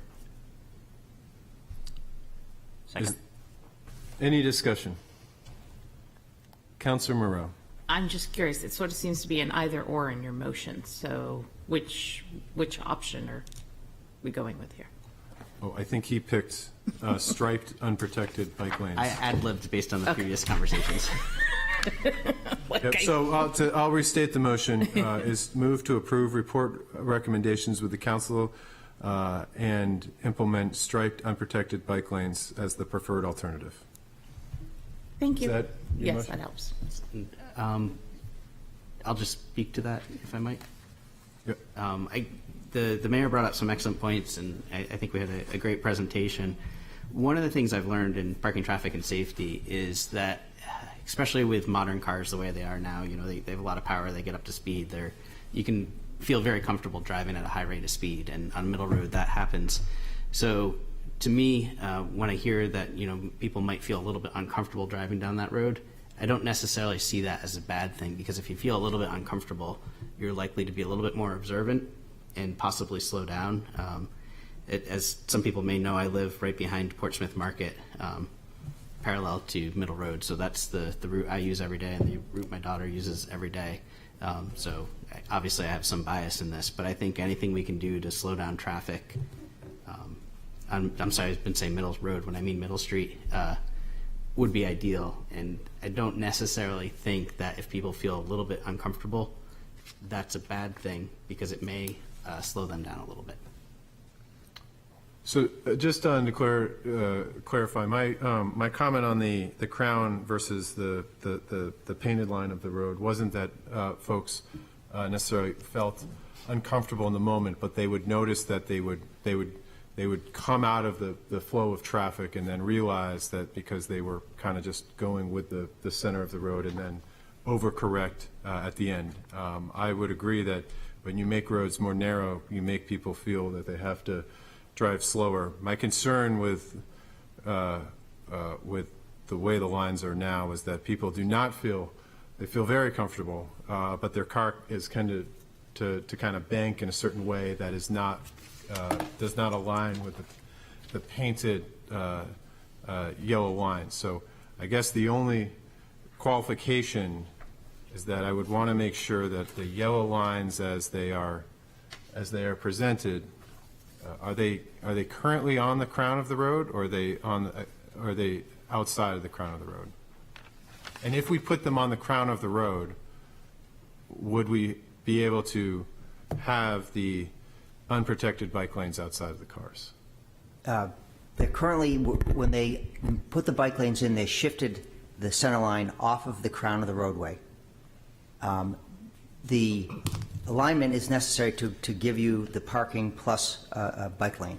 So by sliding it back, you would likely lose that bike lane for sections of it, or lose parking for sections of it. It also would require grinding off another section of paint, which would then reflect because of the markings and the etching in the pavement, or you would paint it over with black paint, which then makes it a little confusing. So I would suggest, as Councilor Cook and you pointed out, Mr. Mayor, that a comprehensive reworking of that roadway, the cross section of the roadway, so that the crown of the roadway matches the center line, and that we make it as safe a roadway as possible when we do a major construction is what I would recommend. At this point, the way the center line is, by putting a bike lane in, you are going to better define that roadway. So even though somebody would feel as if they're getting tugged a little bit, they're going to have the definition of that bicycle lane to give them, a perspective on where they should be driving. So at this point, I mean, if the direction of the council is to slide it back that way, we'd look at the configuration. You'd likely lose that the space for it, and so that you would push yourself into a share type position. So you'd have the share the road type of situation instead of a designated bike lane. Given the speeds on that section of roadway, I think it's on the upper end of what I would deem as acceptable. As Councilor Cook said, you really can't get the speed up. I'm an avid cyclist. I ride at a pretty decent clip, and I would not consider myself a Cheryl rider in that condition. Daniel Street, Congress Street. Is pretty quick. He is. He's a little younger than I am. So, I would, if the decision is to readjust that center line, it becomes a bit of a bigger project, and I think it would add to confusion relative to the markings on the roadway. So I would not recommend it at this time.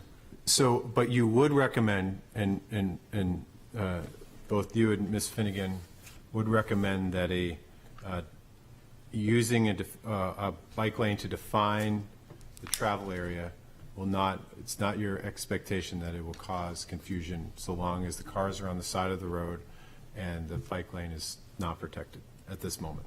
I cannot speak for every person. I would appreciate, as a driver, I would like to see I think it would better define it. I know some people would not be happy with it just because it's different. But it is something that it'll be effective in terms of defining the roadway, the travel lane, and make it clear that that's a bicycle lane. Thank you. The Assistant Mayor? Just a question for clarification on the motion. When we say striped lanes, is there a difference that we're outlining between regular striped bike lanes and buffered bike lanes with stripes in them? That's an excellent question. I would leave that up to the discretion of the Director of Public Works. And just rolling on the So if we need to change the motion, we should. Yeah, before we'll have Peter come up and then. So the subtle difference is that you would have an additional line with hash marks on it that kind of give you the feeling that there's a separation between the roadway and the bike lane.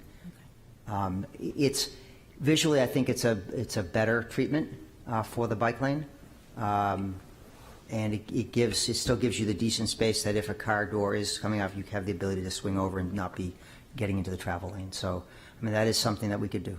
Thank you. Assistant Mayor. I would move then to make the friendly amendment to move that to buffered bike lanes. Accepted. If possible. You're on the same Second. page here, John.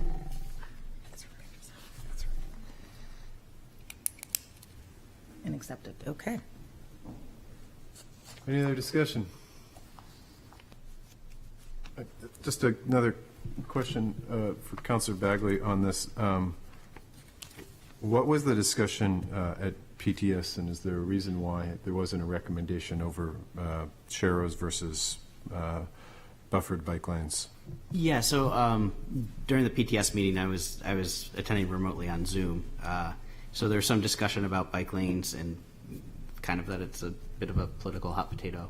So I don't think anybody wanted to take too strong a stand one way or the other. So the decision at PTS was to accept the recommendations as presented. I did ask the question then if bike lanes would be a preferred alternative, but I didn't feel it was the appropriate medium for me to explain all the reasonings why in PTS. Okay, and just in the presentation, did we, the recommendation was sharrows? That's correct. And when did the option of buffered, unprotected bike lane enter the conversation? I was the last person to ask a question during the meeting, and that question I asked was, would sharrows be an acceptable alternative? No, sorry, would bike lanes be a I'm sorry, yes, would bike lanes be an acceptable alternative to sharrows? Okay. No. Councilor Tabor. I intend to vote for this motion, but I just wanted to ask if we could have a little time after the vote to talk about the next step, which would be the when we redo the whole street. Certainly, but yep. Okay. Well, it's not on the. I guess it's not on the agenda. So why don't we bring that forth as an agenda item if we want to talk about that? I'm sure there'd be more people that want to talk about, what is there if it's or we could hit on it in miscellaneous that you'd want to report back on that. Okay. I guess I have some reservations on the buffered bike lane. It seems as though from a safety perspective, it could be more safe. I don't know if it's going to meet the standard of Councilor Cook or her daughter riding on there. I don't think that I would have my 5.5-year-old learn how to, bike on Middle Street more broadly with the bike lanes, with the protected bike lanes. But I do have some concern that we would be taking away from the conversation that we'd be having in 2023 and beyond around what it is we're going to be doing, and so I'm conflicted on this. I guess one question for Ms. Finnegan: why was this design? I guess I get a little antsy when design alternatives are asked for and created in a, since this wasn't in the report, to go outside of sharrows or to do sharrows. Why, can you go over again why a buffered bike lane was not a part of your recommendation? So if we start at not the beginning, but when the paver markings went away, you were left with a really wide lane that had parking on the curb. And so when I took a look at that, I said, it's been working well for 6 months. How do we make this, the way it's set up and people are used to it now, work better in terms of defining things more appropriately?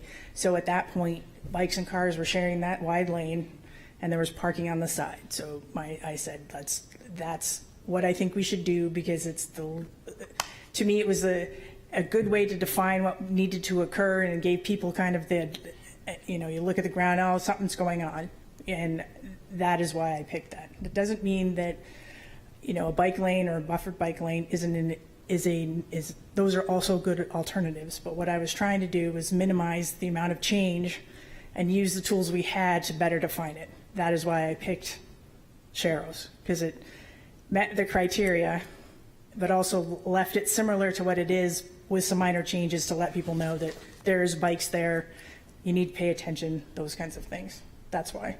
Okay, and one last question.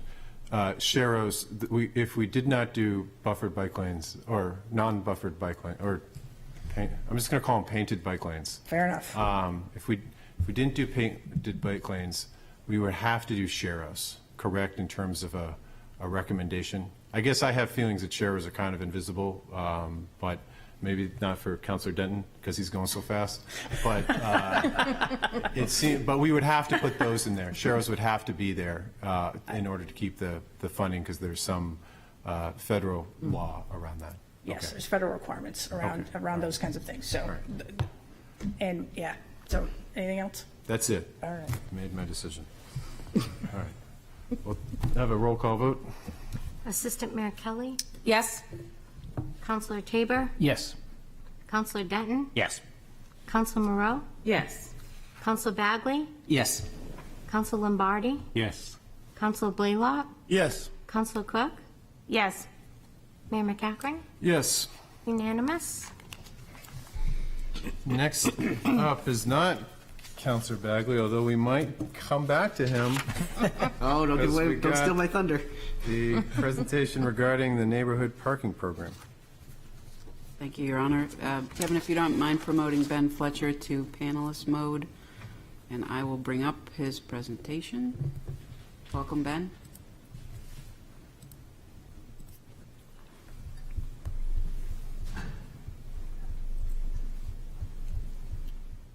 Ben, you can unmute yourself and get going. Thanks. Thought I was unmuted. That was the first thing I thought I touched. All right, can everybody hear me okay? We can. 98. Okay, excellent. Thank you very much. So welcome everybody. The City of Portsmouth Parking Division thanks you all for the opportunity to discuss the Islington Creek Neighborhood Parking Program pilot launched on August 4th, 2021. We've presented some mid-pilot updates at multiple PTS meetings. Tonight's presentation intends to discuss the life of the program from its concept stage through April 30th, 2022, including relevant statistics and costs to date. So, factors of success. Aside from anecdotal data, there are two primary indicators as to whether the Islington Creek NPP has had the intended effect of reducing demand measured by parking occupancy percentages in the target neighborhood, which in layman's terms manifests itself as additional parking space when I want it, to the consumer, as it were. So the first measure consists of determining whether or not demand figures are indeed reduced as a direct result of the program. Given positive evidence to the first, second measure is an indication of where the displaced demand, i.e. now ineligible vehicle users, chose then to engage in parking. So this is measured by looking at demand in the immediately adjacent parking alternatives, again measured by parking occupancy percentages in those areas, whether they're monetized or not. So this evening's presentation seeks to clarify any shifts or changes in demand in both the NPP designated area and the surrounding immediate parking alternatives. So as you see on this tile here, a little bit of history. The Islington Creek neighborhood requested that the city create a pilot program in 2019 to address its parking concerns. The 2019 version of NPP did not achieve its 75% vote threshold that was placed on it. The neighborhood then renewed its request in 2020, but the consideration was delayed by COVID-19 in 2021. Public meetings were held on April 14 and June 10, where the current version of the program was developed. Next tile, please. So the boundaries are set as Islington, Dover Bridge, and McDonough Streets, and Hanover as it goes further east. 3 permits plus 1 guest permit per NPP household or business, and 1 permit was allowable for any Portsmouth resident outside of the neighborhood. Non-participants are limited to 2 hours free parking, and enforcement hours being from 9 a.m. to 7 p.m. 8 p.m. Monday through Sunday. The Islington Street shown here in the map in orange is to indicate that residents on Islington might participate if they'd like to. but that Islington Street itself was not part of the NPP map because it is already governed with a 2-hour limit to support business. So as expected, the NPP program has seen strong participation. Again, the current iteration of the program allows for up to 3 permits per household, where each must be attributable to a particular vehicle, and 1 transferable gas permit. Additionally, residents outside of other areas in Portsmouth are eligible for 1 permit, which must also be attributable to a particular vehicle. So since the launch of the program on August 4, 2021, the program has seen 430 regular passes issued, 377 within the neighborhood, and 53 from elsewhere in Portsmouth. Additionally, there are 220 guest permits in circulation, which totals 650 overall passes. So this equates to 259% of the overall 251 space inventory available to the neighborhood. So the neighborhood itself, without outside influence, is upside down with regard to demand versus supply. So of all the issues brought forward since this discussion began in earnest in 2017, the most common was the belief that it was employees of downtown businesses that were creating issues by parking in the neighborhood and walking into town to work their shifts. In 2017, I personally observed this to be the case. It was accurate. But since that time, consistent with the 2012 parking principles, available public inventory was increased when the construction of the foundry was completed in October 2018 by 600 spaces. And subsequently, the downtown employee parking program was introduced, providing for a 70% reduction off the $1 per hour foundry rate for employees of downtown Portsmouth businesses.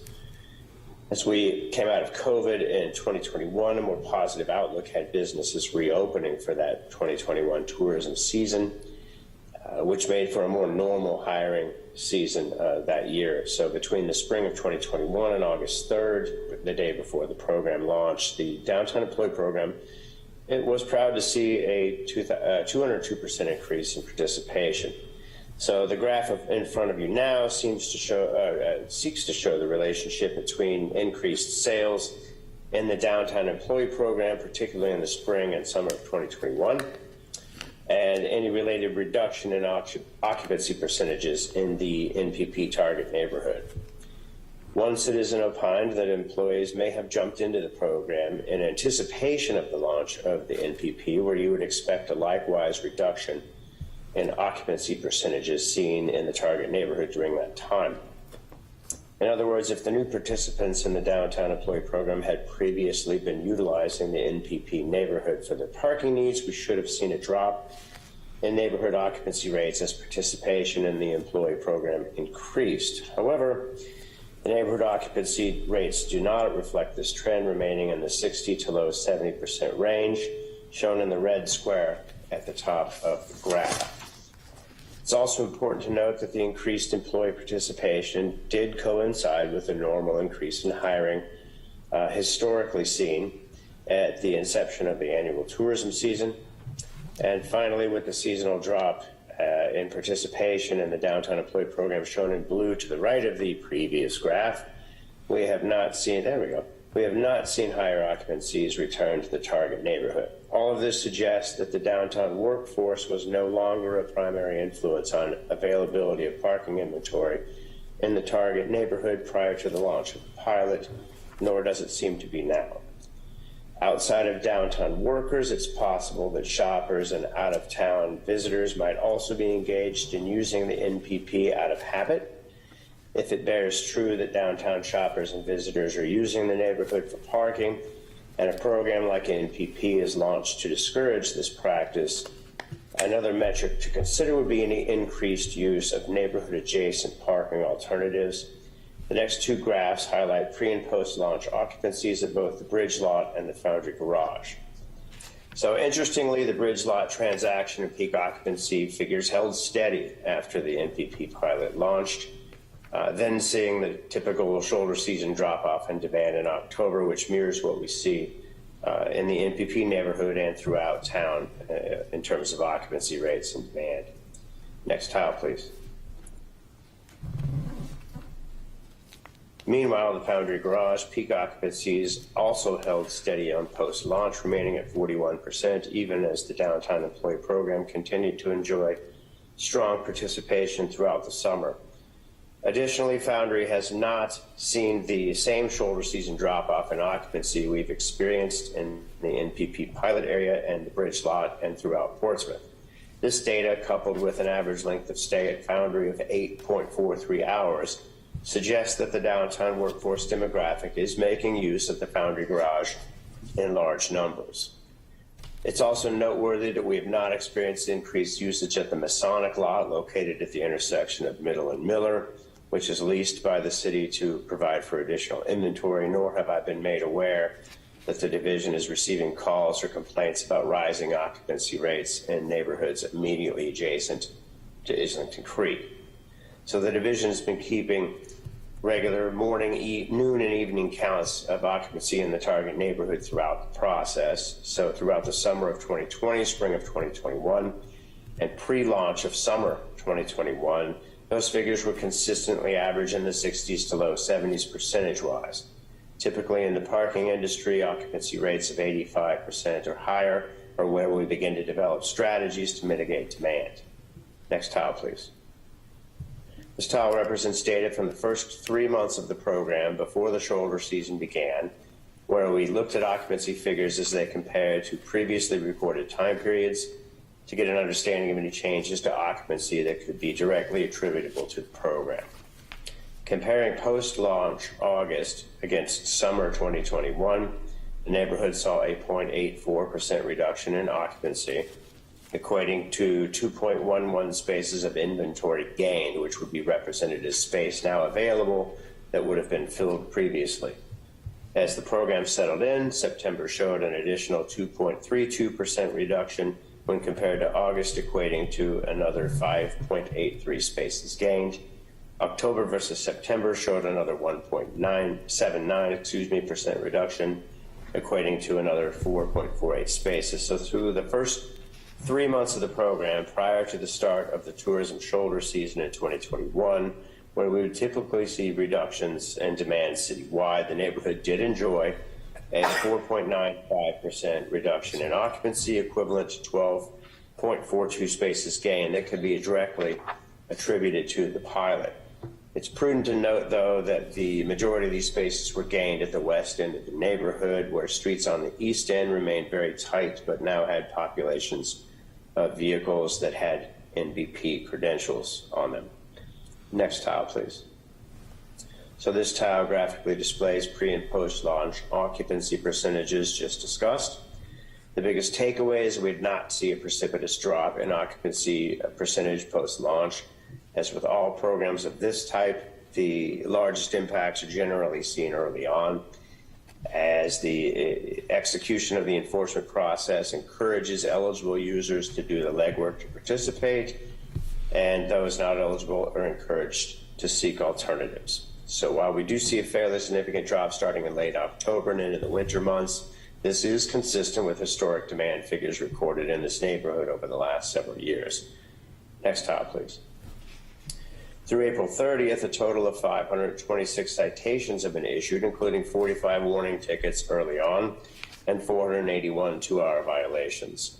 Collections total $5,725 since the program's inception, so it's pretty clear that collections from citation issuance are not anticipated to be a major factor should the program proceed forward. Next tile, please. So this tile basically summarizes everything: 259% issuance of passes versus spaces available, with a program that allows for 3+1 per household. This is indicative of an inherent demand versus supply issue in the residential population before considering outside user influence. The city increased its parking inventory by 600 spaces with the construction of the Foundry Garage and offers greatly discounted parking to the city's downtown workforce demographic at that location. Prior to the pilot launch, the program saw a 202% increase during 2021 summer tourism hiring ramp-up. The division is very pleased again to report that the program recently saw its highest sales figures to date during the month of April 2022, which marks the start of this year's summer tourism hiring season. With an average length of stay of 8.43 hours at the Foundry, the division asserts the program has demonstrated itself to be a viable solution for downtown Portsmouth workforce that might otherwise choose to utilize local neighborhoods for parking needs. So the rest of this tile rounds out at 4.95% gained inventory for the first 3 months, which is 12.42 spaces. No change in Foundry occupancy or bridge lot occupancy, and no indication of increased demand in Masonic or surrounding residential neighborhoods. At $5,700 in citation collections so far, and $91,650 in associated costs. Next tile, please. As mentioned, the total costs associated with the program through April 30th are $91,650.49. This includes roughly $47.50 in startup costs for items such as signage and signage supplies and installation. Roughly $1,900 in additional early costs include uniforms, citation supplies, and office supplies. While all of those items have a shelf life, they don't represent costs we see every month, rather once or twice a year.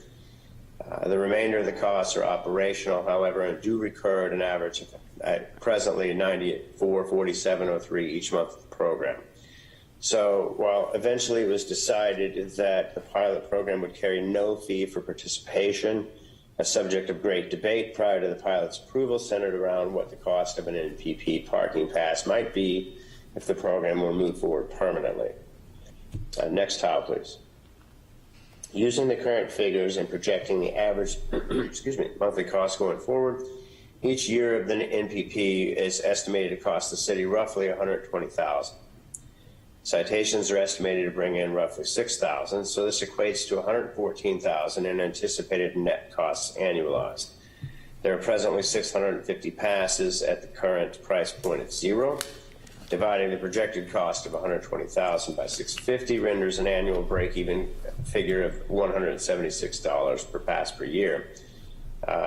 Just as by way of supposition, if a 15% reduction in participation could be assumed as a result of the city moving beyond the price point of $0, that calculation would equate to 553 passes remaining in the program, which would suggest an annual price point of $207, which would break even the program for the year. Next tile, please. So throughout the process, the division has championships, public feedback through survey data, a link on the Parkport website that provides a venue for thoughts on the program. I'll refrain from reading through each of these next two tiles one by one, but they do represent a general sampling of what is roughly split down the middle in terms of positive versus negative feedback and opinion. I can add that my staff reports to me that anecdotally at least, the commentary offered in person is generally not in favor. So at this point, I'm happy to take any questions you might have. Thank you, Mr. Fletcher. Any questions? Councillor Denton and Councillor Tabor, Councillor Bagley, and Councillor Cook. Thank you, Your Honor. Ben, one of the things in public feedback said it was hard for renters. So I'm curious how a renter applied for the program versus the building or property owner. So I think maybe that comment was taken early on where, we had a building or maybe two that had multiple renters in the same building, as opposed, because there was initially a limit to 3 permits per household. Well, what becomes a household, what becomes a rental property, and so on and so on. To answer your question quickly, the procedure was the same. The person would have to come down and prove that they were a resident of that area, and in their case, generally a fully executed lease would be a part of that process, along with identification and other things. So I'm not certain that comment still applies. You would have to, I have not heard it recently. That was a very early on comment. I think we've addressed the issue there. Councillor Tabor. Thank you, Your Honor. Ben, did we ask an overall approve or disapprove question in the survey? I recall we did ask that. No, it was more nuanced to, what do you like about the program? What don't you like about the program? The idea, I guess, was to give people an open forum so where they weren't kind of, selecting, answers that were predetermined for them. I know some of that opinion exists, that some of the answers were predetermined. I think we addressed one question early on where somebody couldn't check off a certain box because it didn't exist, and we added that box or what have you. But the long form answer, while more difficult to categorize on a one-off and one by one basis, does provide people a venue to speak their mind, so to speak, as opposed to punching a yes or no button or a percentage button or something like that. Thanks. So I think that's what was behind the idea there. Councillor Bagley, then Councillor Cook. Thank you, Your Honor. Thank you, Director Fletcher, for the presentation. Question, if we ended up with the neighborhood parking pass of around $200, let's say, just looking at the data that you have, do you have data on other municipalities in the area that might have a neighborhood parking program and roughly how much they might charge, either on a per month or yearly basis? So, I'm sorry, go ahead. Finish, please. Oh, on a yearly or monthly basis. Right. So I spoke with Bill Simons up in Dover.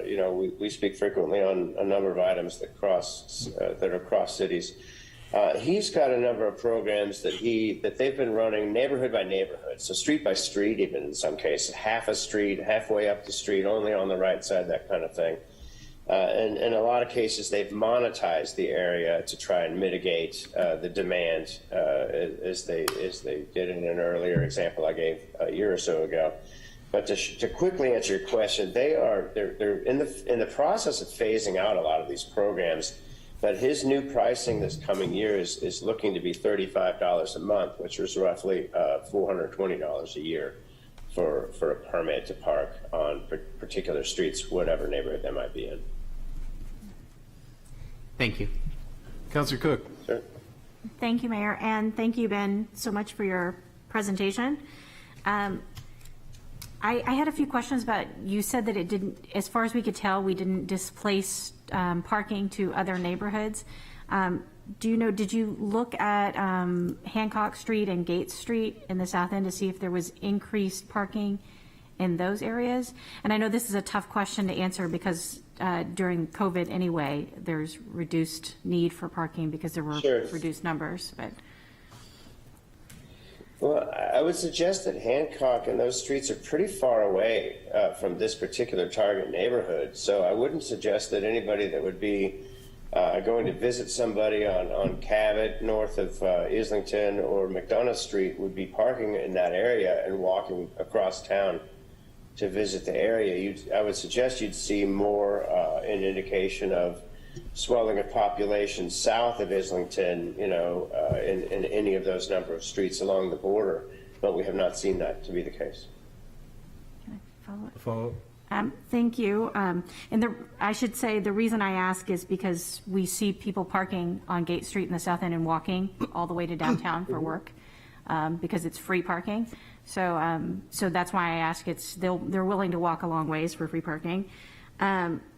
But my other question, I guess, is had you ever looked at dividing this neighborhood up like you just said was kind of done in Dover, street by street basis, and looking at a more limited program just on the first few blocks that are closest to downtown, first 4 blocks, and also adding some of the other neighborhood streets that are closest to downtown, not necessarily full neighborhoods, but individual street by street basis, to reduce parking on immediate streets around the downtown? So there's two answers to that, parts of that answer. One is anytime you do a single street or a couple of streets, you have to consider what the impact would be on the surrounding streets, which makes them become NPP streets because now they're overcrowded with cars that are no longer able to park where they normally would on the streets in question. So the NPP program has been a neighborhood initiative from day one. It's not a city staff initiative. So we've let the neighborhood drive what they want to see and how they want to be governed. And we started that process in 2018 with a survey, an online survey, that asked a number of questions that were garnered from, national surveys, other cities I spoke with, my visit to Baltimore, and all the time they graciously spent with me about their extensive set of programs. And the size of the neighborhood went back and forth and back and forth and back and forth until it became what it is now. The issue I would have, or I would at least point out that might occur if you said everything from Rock Street East was part of this neighborhood situation, and then everything west of that wasn't, you'd start seeing, an influx of parking on the immediate streets to the west of Rock Street, which would then initiate a call for inclusion in the neighborhood of those streets so that they could be part of it and push the parking further out and so on, which is how we ended up at the size of the neighborhood we have now. The division will enforce whatever the council decides in its infinite wisdom that it's a good idea to do here. I'm happy to provide the data, anecdotal and otherwise, the data from people that are experiencing the program, positive and negative. I'm not in a position to levy an opinion on this because it's precarious when a city official levies an opinion on a public policy. What we've done in the past is just to allow the neighborhood to tell us what they'd like to see happen, execute that, and this is the results of that current version of the program. I'm happy to get professional advice or what I think is going to happen if we do like a minimal type of situation, as you suggested, and I just have, that I think you're going to see spill over into surrounding streets that will then call for inclusion in the program, which is how we got to the size of the map as it stands. Thank you. Councilor Moreau? As probably most of the people here know, I've been living in this specific neighborhood for the last 20 years, so I've had a lot of experience parking. In our previous house to the one we lived in now, we did not have enough off-street parking for where, at the house we lived in. I have noticed a huge difference since this parking program was put in place, and I know it seems like we didn't gain a lot of extra parking, but I think what you're finding is now that the people that live there get to park in there more. So some of it I think is a one-to-one swap that isn't really being able to show in the numbers. I also believe that it has made it a neighborhood that now people don't circle looking for parking, so it's made it safer because people aren't speeding down the street nearly as much as they once did. Circling, you could watch the same car without a state plates go past your house several times trying to figure out where they could park. So this has really directed people to, park at the public places that they're supposed to park. I understand there's a cost to it, but at the same time, I do think that most of the residents might be willing to pay something for a parking permit. I just don't know if they are going to be willing to pay sort of the full amount, but I certainly support this project moving forward, and maybe we could look at hours of enforcement. Maybe we could look at how often enforcement happens. I think there's ways that we could probably reduce the cost, and I don't know, Ben, if you actually had taken a look at any of the any options if we either reduced hours or reduced how often enforcement, or maybe we have different hours in different parts of the neighborhood, right? If you're farther out from downtown, you might have shorter hours versus being slightly closer to downtown. I think there's some options to be explored, and I would really like to see us dig into those explorations before we just get rid of the program altogether. Thank you. Well, we're happy to execute whatever is put before us. The hours were set forth, by the citizens who designed the program in mass, and what I thought was a pretty good collaborative effort there. The issue of frequency of enforcement, if you have a 2-hour limit, if you don't enforce every 2 hours, you're not going to get much done.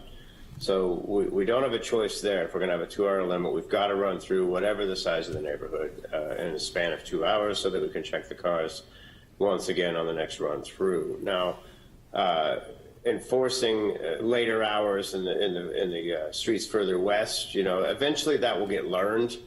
but it will probably have a positive early impact, as would just leaving the signs up and not doing the program at all. The signage alone would take a lot of Massachusetts folks that aren't aware that the program is or isn't being enforced, out of the mix. But I wouldn't suggest that leaving just signage up that's toothless would do much good beyond a few short days anyway. So we're happy to address this in any way, and I'll give you my thoughts on what I think, certain time slots might or might not do. I mean, shoot, if you're down there by Dover Street, it seems like the evening hours would be more, apropos because you've got the Liars Bench down there. So I mean, again, this was done as a block neighborhood. This was the area that was designated as what we wanted to do this with, and this is the data that's presented by this particular footprint and this particular time frame. So, but we're happy to address, and I'm happy to give advice on anything you think you might see as positive. Councilor Bagley. Thank you, Your Honor. If I may, it may inform the discussion if we ask Director Fletcher to stay on and suspend the rules and move up an item. Sure. I just have one question for Councilor Fletcher. If we're done with this part of the question and answer, I understand you'll pull up a motion. Mr. Fletcher, I guess I had a couple of questions. Is there data from an occupancy standpoint, on a street by street or broken out smaller than the larger neighborhood, or is the larger neighborhood the only numbers that we have? Does that question make sense? Absolutely, we have street by street data, morning, noon, and night. So what I can tell you anecdotally and pretty quickly to the point, the easternmost streets are showing full, and the mid streets are showing medium full, and the western streets are showing less full. As you might expect, being closer to downtown. Also, it's more heavily populated per space available in the East End. So if you think about, say, Tanner Court has 3 spaces, and there's got to be half a dozen, 2 dozen apartments down there, between Hill and Hanover there, that all vie for that space. So the creation of inventory is the hardest thing you can do, and the city built the Boundary Garage a block away, or less than a block away from that exact spot. So there is places for folks to go. Yes, it does cost money. So it may be interesting to find out if there's a price point that gets picked or chosen upon for a monthly or yearly cost of a pass. If it's less expensive to park in the Foundry, then that's where you'll see the traffic go. So that would be one way to look at things. Okay, and then just a follow-up question to maybe the conversation that Councilor Moreau had on the ongoing costs associated with the program. Is there, and this is a question from your professional experience. Is there a startup learning curve where people learn that it's enforced, and then you can reduce the enforcement if you randomize where it's being enforced, or do people catch on immediately to it not being enforced on the 2-hour limit? Does that question make sense? And that's a professional. Yeah, it does. And the honest answer is they catch on pretty darn fast. And the word of mouth travels amazingly fast, especially in a small town. So you can do that. But if you're going to have a 2-hour limit, if you're not enforcing on 2 hours, then you open up a whole can of worms as to whether or not a citation is legitimate and this and that and all kinds of things. So one of the few things I would hold very fast to is if we have a 2-hour limit, we need to be running through there every 2 hours. Okay. And then I guess the last question I have is in regards to Councilor Cook's. You made the point that we didn't see the spillover to other streets, but if word of mouth is as you say, and people know, okay, maybe this neighborhood is no longer the neighborhood to even look around in here, Do we have, we didn't track the data for any other, I guess, neighborhood, but if proximity to the downtown is what people are looking for, would it stand to reason that other neighborhoods that are closer to the downtown but on the opposite side of town could see an increase of traffic, or parking, rather? It's possible. So when, for example, when we closed the bridge lot for the pop-up, that traffic did not spill into the neighborhood. It spilled into other paid parking at the Foundry and other areas. So if somebody looking for cheaper free parking is not probably, unless driven in that direction for convenience or other sake, to go to the Foundry, you would think that they would head south of Islington and into those neighborhoods. So no, we did not perform. I don't have the manpower to perform counts in all of those areas 3 times a day at the same time I'm doing the others. But I would rely on a fairly vocal constituency to have spoken up at this point and saying, hey, we're seeing a lot of cars in our neighborhood. Can you do something about this? So I would have anticipated if a large exodus had occurred, which we did not see from the NPP neighborhood upon enforcement of the program in the first several months, then you would have seen those neighborhoods say, hey, something's going on over here. I can't get a space anymore. This isn't the same neighborhood. A lot of other constituents would have, in my opinion, spoken up, and so that didn't occur. And we also have some data from the lot at Miller and Middle at the Masonic lot, and did not see increased demand or usership there. So, and that's a free lot as well. So it's just interesting that we did not see a reduction in traffic, nor did we see an increase in traffic in the surrounding neighborhoods, which suggests that the traffic that's using the neighborhood is the traffic that belongs in the neighborhood, and not necessarily outside influence from workers any longer, or people coming in from Boston and visiting and parking there and going in for a day of enjoying the town. So it's some of that's anecdotal, much of it is pure data. But everything seems to point to the fact that we did not chase a whole heck of a lot of folks out of the neighborhood as I anticipated seeing. We just didn't see it. Okay. Thank you, Ben. All right.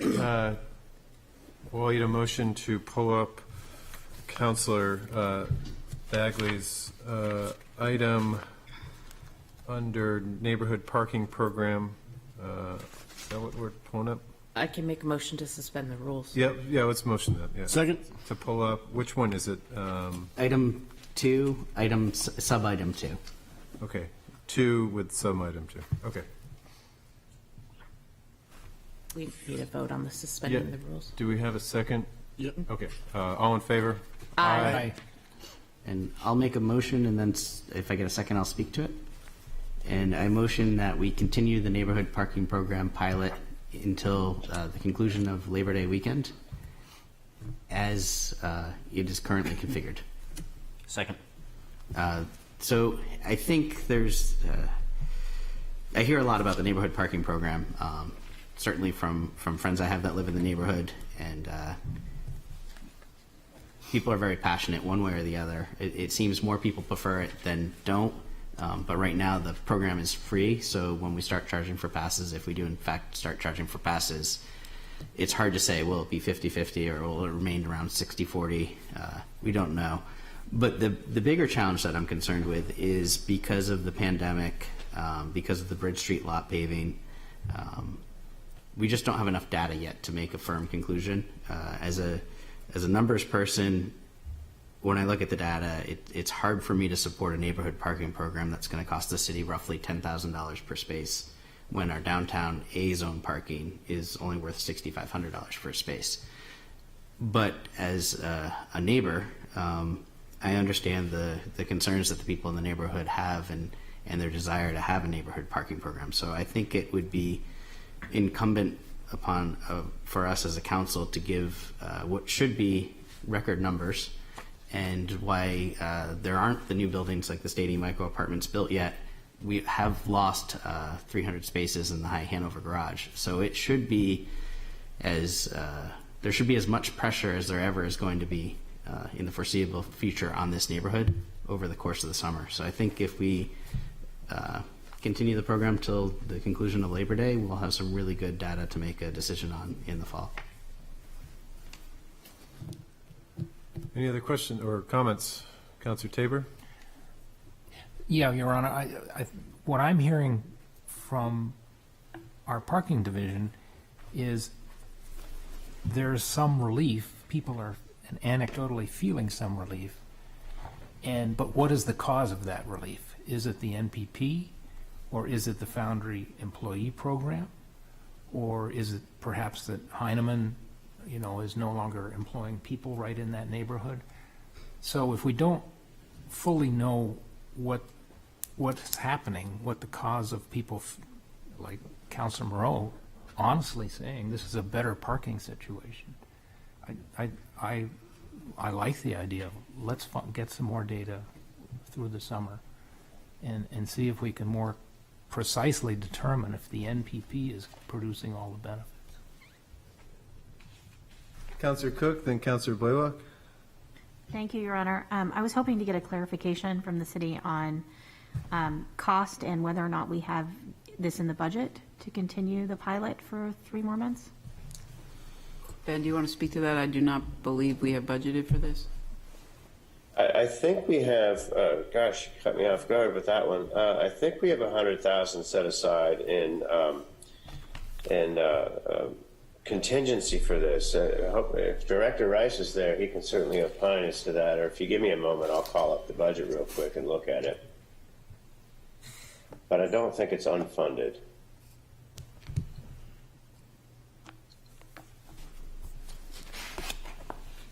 Can we circle back to that question? Yes. And then Councilor Blaylock? Certainly. I'm pulling it up now, so we can circle back, and I'll look forward as we hear the additional questions.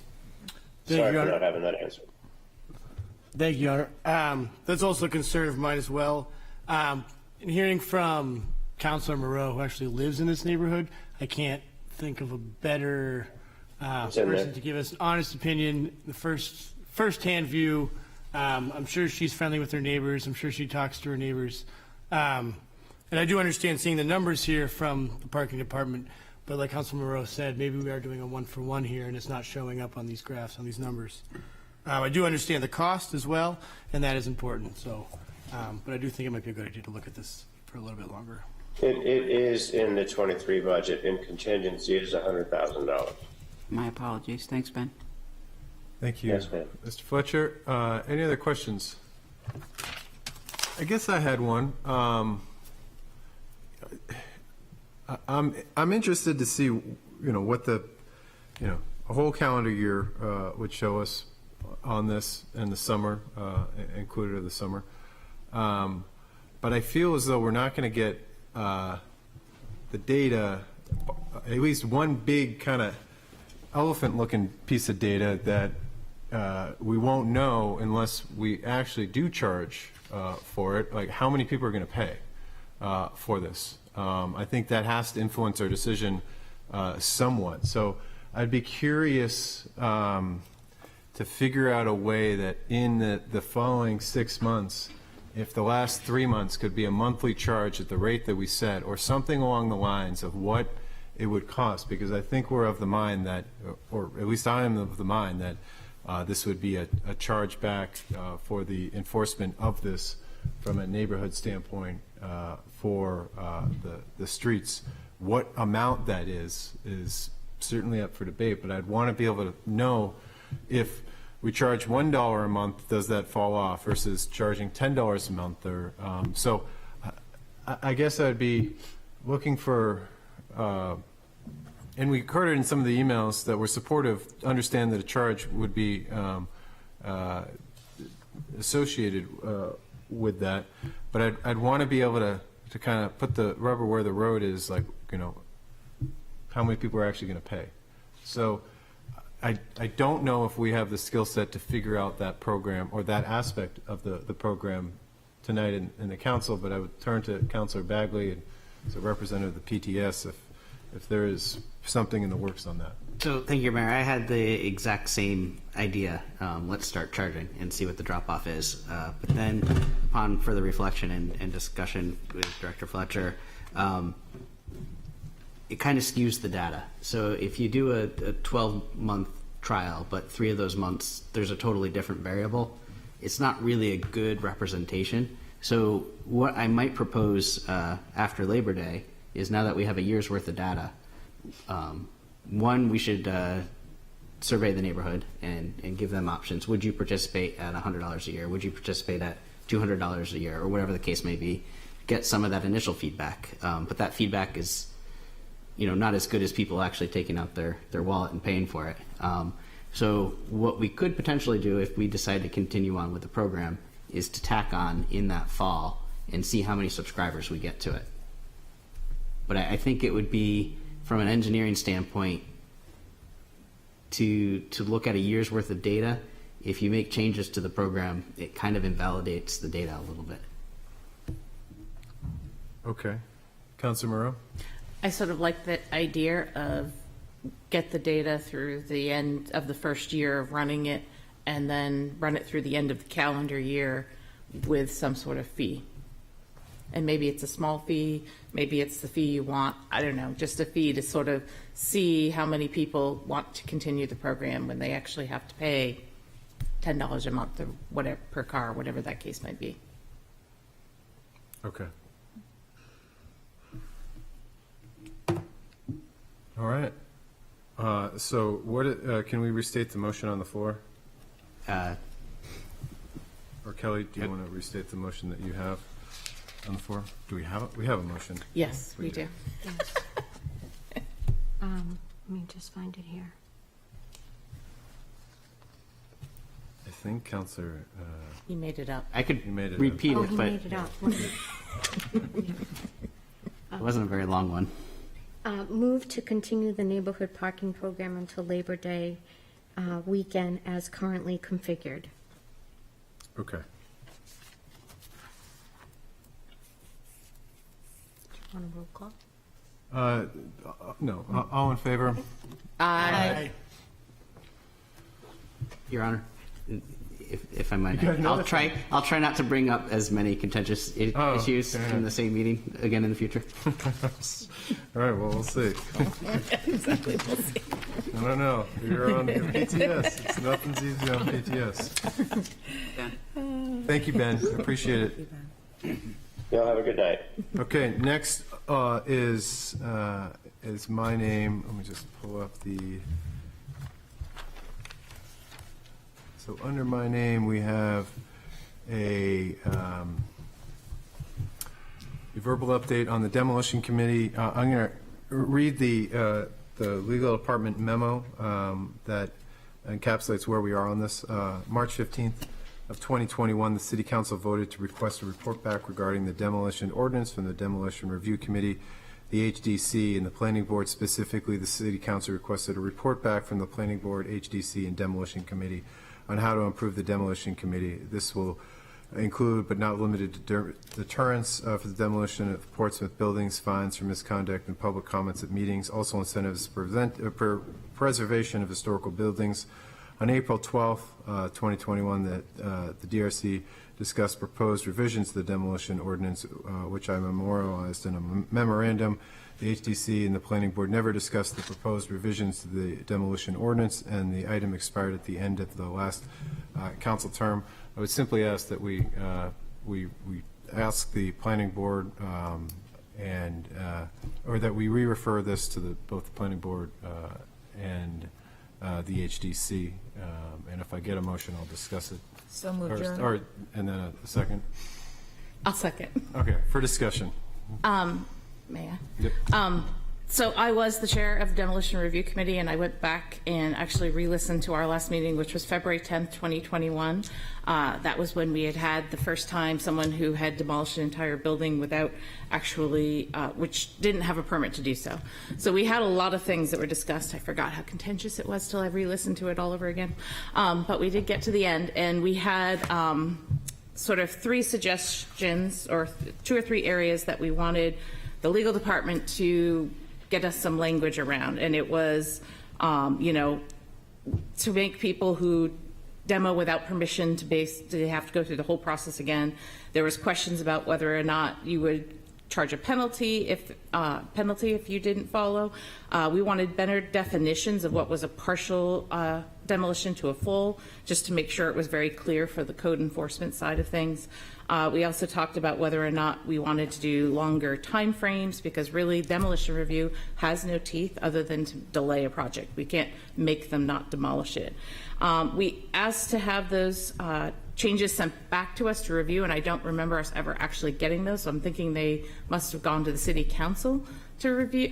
And then I did not know about the split then out to the other boards, because obviously I was on planning board, but we never actually saw any of those changes. So I can wait until other business, but I was going to make a motion that those requirements as originally requested actually get sent to the planning board to be reviewed. I think the planning board really should see it first and review it and get their feedback.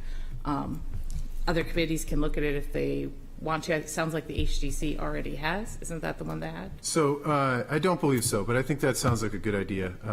And I'll, if you want to, I will rescind my motion, Kelly. So strike that motion. And if Councilor Moreau would like to make that motion of the language which was memorialized in a memorandum that Bob has already written, so no more work for Bob on this. If we could just, a motion similar to that to send that to the planning board.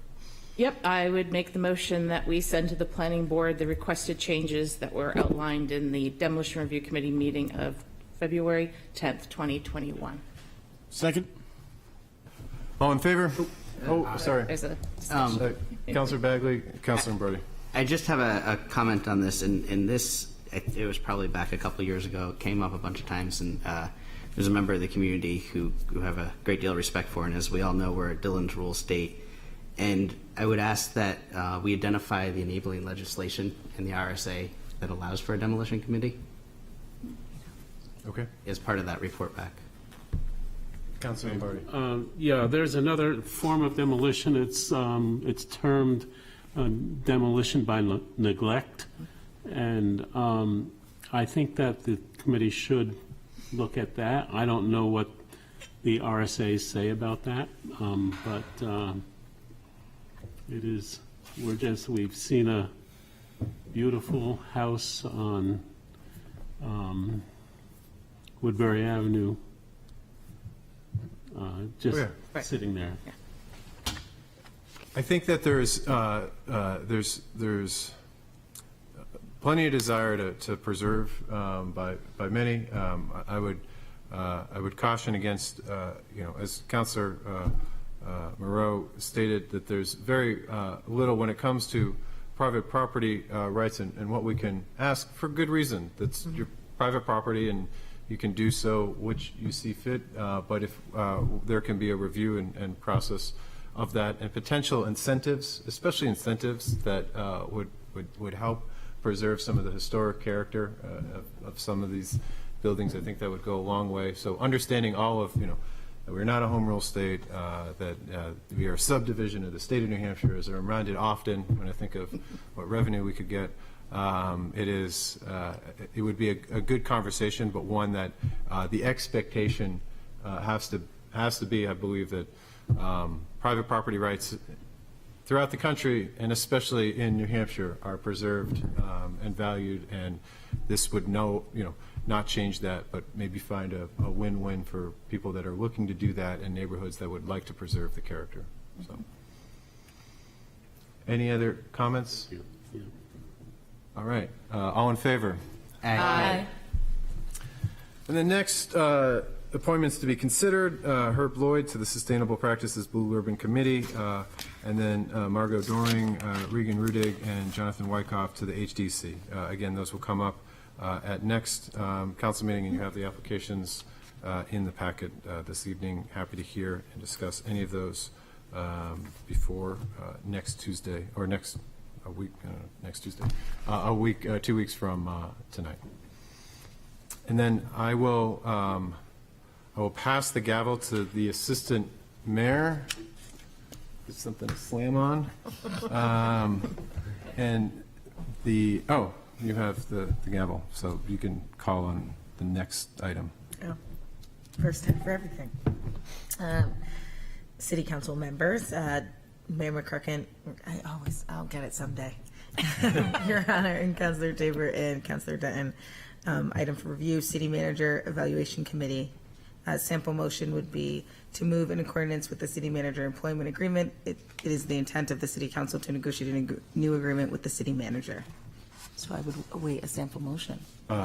So moved, Your Honor. Second.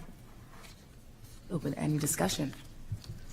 If I could speak to that, would very much love to negotiate a new agreement with the city manager, and as you will find in your emails today, a request to fill out an evaluation.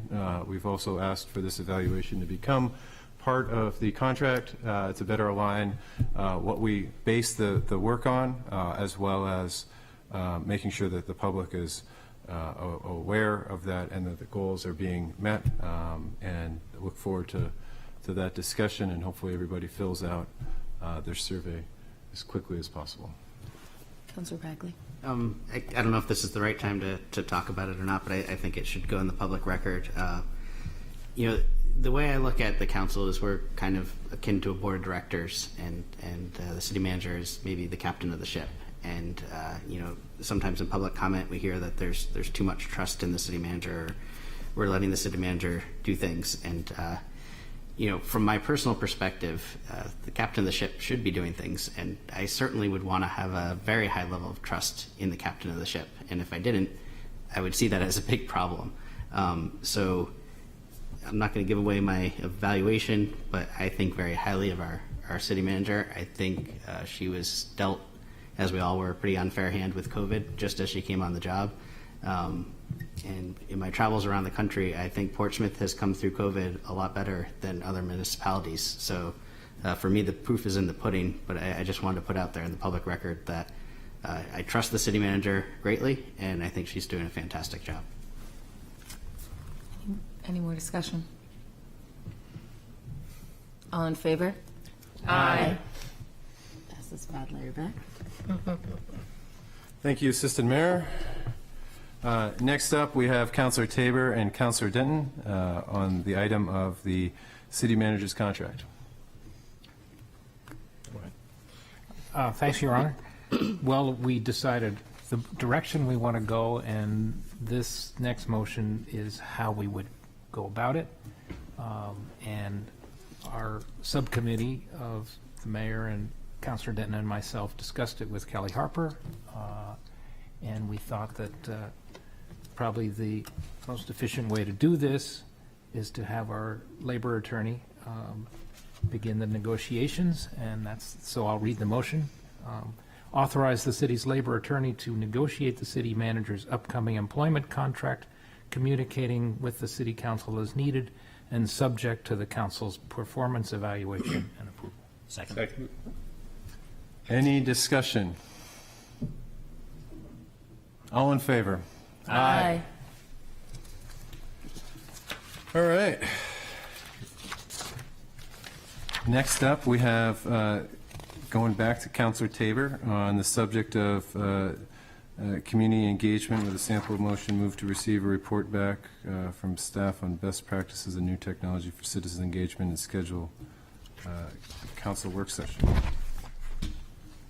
I would make that motion, Your Honor, and if I get a second, I'll Second. I enclosed a slide deck for you all to take a look at. Maybe I'm too theoretical at times, maybe a little lost in the clouds, but one of our goals that I really thought came out strongly in our retreat was how to invite and honor input from the community and encourage increased participation. So there's a number of tools out there now that could benefit us at this. I think we learned over time, or at least I have, being on the council, there's two types of public engagement. The first is when the city rolls out a project after many hours of council discussion and staff time, and it gets to public hearings, and people say, oh no, don't do it this way, do it that way, or we disagree with this. And the second is when the citizens are involved at the conception of a project, and their advice is sought early and factored in. And then the project has buy-in and momentum, and that's not to say everybody likes it, but many of the people who are very passionate about it have been engaged. So I think a great example of that is back in 2007, we had to build a new middle school, and there was a choice between renovating the historic building or building something new on green space up at Jones Avenue on top of a landfill. And the city was ready to roll out the let's build a new one and relocate, but there was a joint building committee with the school board and council. They were split. The council was split. The parents of the kids were split. And there'd been dialogue for hours at public hearings and public comment. So the city decided to invite everyone into a different kind of dialogue, where we had study circles, 11 study circles, 160 people, and they deliberated, and people talked with one another, and they engaged with one another. And it was the city reaching out saying, we're going to ask you. And the majority of the study circles decided to renovate the original school, and I think it was done based on Portsmouth values, you know, respect for our historic buildings, preserving green space, keeping the city walkable and bikeable for kids, keeping the downtown active. So we have to have public hearings. We use public comment. It has its institutional place. But I think it's not necessarily good for generating real dialogue or considering a variety of options. And it's not necessarily good for comparing what are the best ways to go. So this motion that I'm offering is to help us begin to expand our public engagement beyond the traditional one-way process. And it's how can we go out and get input from residents to us, as well as we can discuss what they have to say in return. There's some really interesting things happening. I put in the packet flash vote, which is a way of impaneling 500-600 people for instant feedback, and it's very transparent. Everybody gets the same results within 48 hours. So you can think of some of the issues we've wrestled with tonight, and it might be very applicable. So in a nutshell, the goal is to work with staff and hear back if they can research some of these best practices out there and best technologies, so that really we can really make some progress over the next 8, 12, 10, 16 months on how do we invite community engagement, how do we encourage it, how do we increase the participation with these sort of non-traditional methods. And I added the possibility of a work session in the motion, and I think it would be a good discussion. We could hear back from staff about that. So that's. Councillor Tabor, any other questions or comments? Councillor Lombardi and Councillor Cook. Yes, the Safe Water Committee used that system for immediate feedback on a very small scale, and found it to be very useful. And so I could imagine that being expanded quite a bit. I mean, we had about 30 participants in that, and it was basically surveying water quality and things like that. It was not a contentious or controversial subject at all. But it was a useful exercise in experimenting with this process. So I support that. Councillor Cook. Thank you, Your Honor, and thank you, Councillor Tabor, for introducing this subject to us. I think it's a wonderful initiative. I particularly like the idea of being able to gather additional data that is not influenced, I guess, by certain sides of opinion on particular actions of the council. I think that's one of the things I really struggle with the most in the role as a city councilor, is that whenever we take part or look at a new initiative, the feedback that we receive is usually from individuals that are either unhappy with the program or individuals that are immediate abutters to whatever program we're initiating, and so they feel a need to respond. But we don't get general feedback from the wider populace. And so it's very hard to make a decision based upon what you think public opinion is on that particular initiative. You think about the way we gather data, like, for example, Fleet Street. We gathered quite a bit of data on Fleet Street and design of Fleet Street, but that's an opt-in program. But who wants to respond? And so you get a certain subset of the population responding, and that skews the data. So it would be great if we had a way, like Flash Vote is a great example, of collecting unbiased data. And so I think this is a really important initiative to look at. Thank you. Councillor Baylock. Thank you, Your Honor. And thank you, Councilor Tabor, for bringing this up. I really appreciate you looked at what other towns did, really thought outside the box here. And I think what better way to bring more members of our community into engagement with us. But I think this is wonderful, even if we're just looking at new ways to communicate with community members. And I also like the idea of the survey. I know we've talked about shorter ways of communicating with people now that attention spans are a little shorter than they might have been in the history. But yeah, thank you very much. Well, I always love learning, and I love that I got to learn about the Clairotarian, which is the little file cabinet that you pulled out by lot. It is interesting that the Athenians had representative democracy there.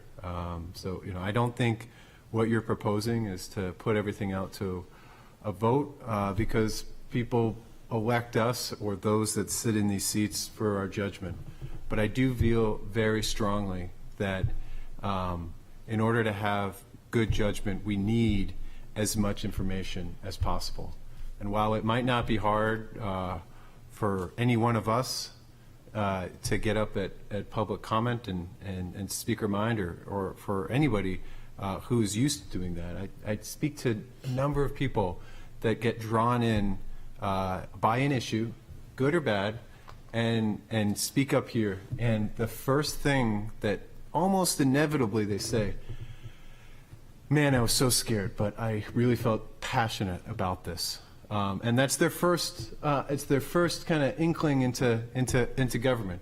And they realize it's not that bad. It's just us up here, and it can, it gets easier. And when you talk, it gets easier to do it again. So I view this as, in its best form, I view it as an on-ramp to participating in Portsmouth.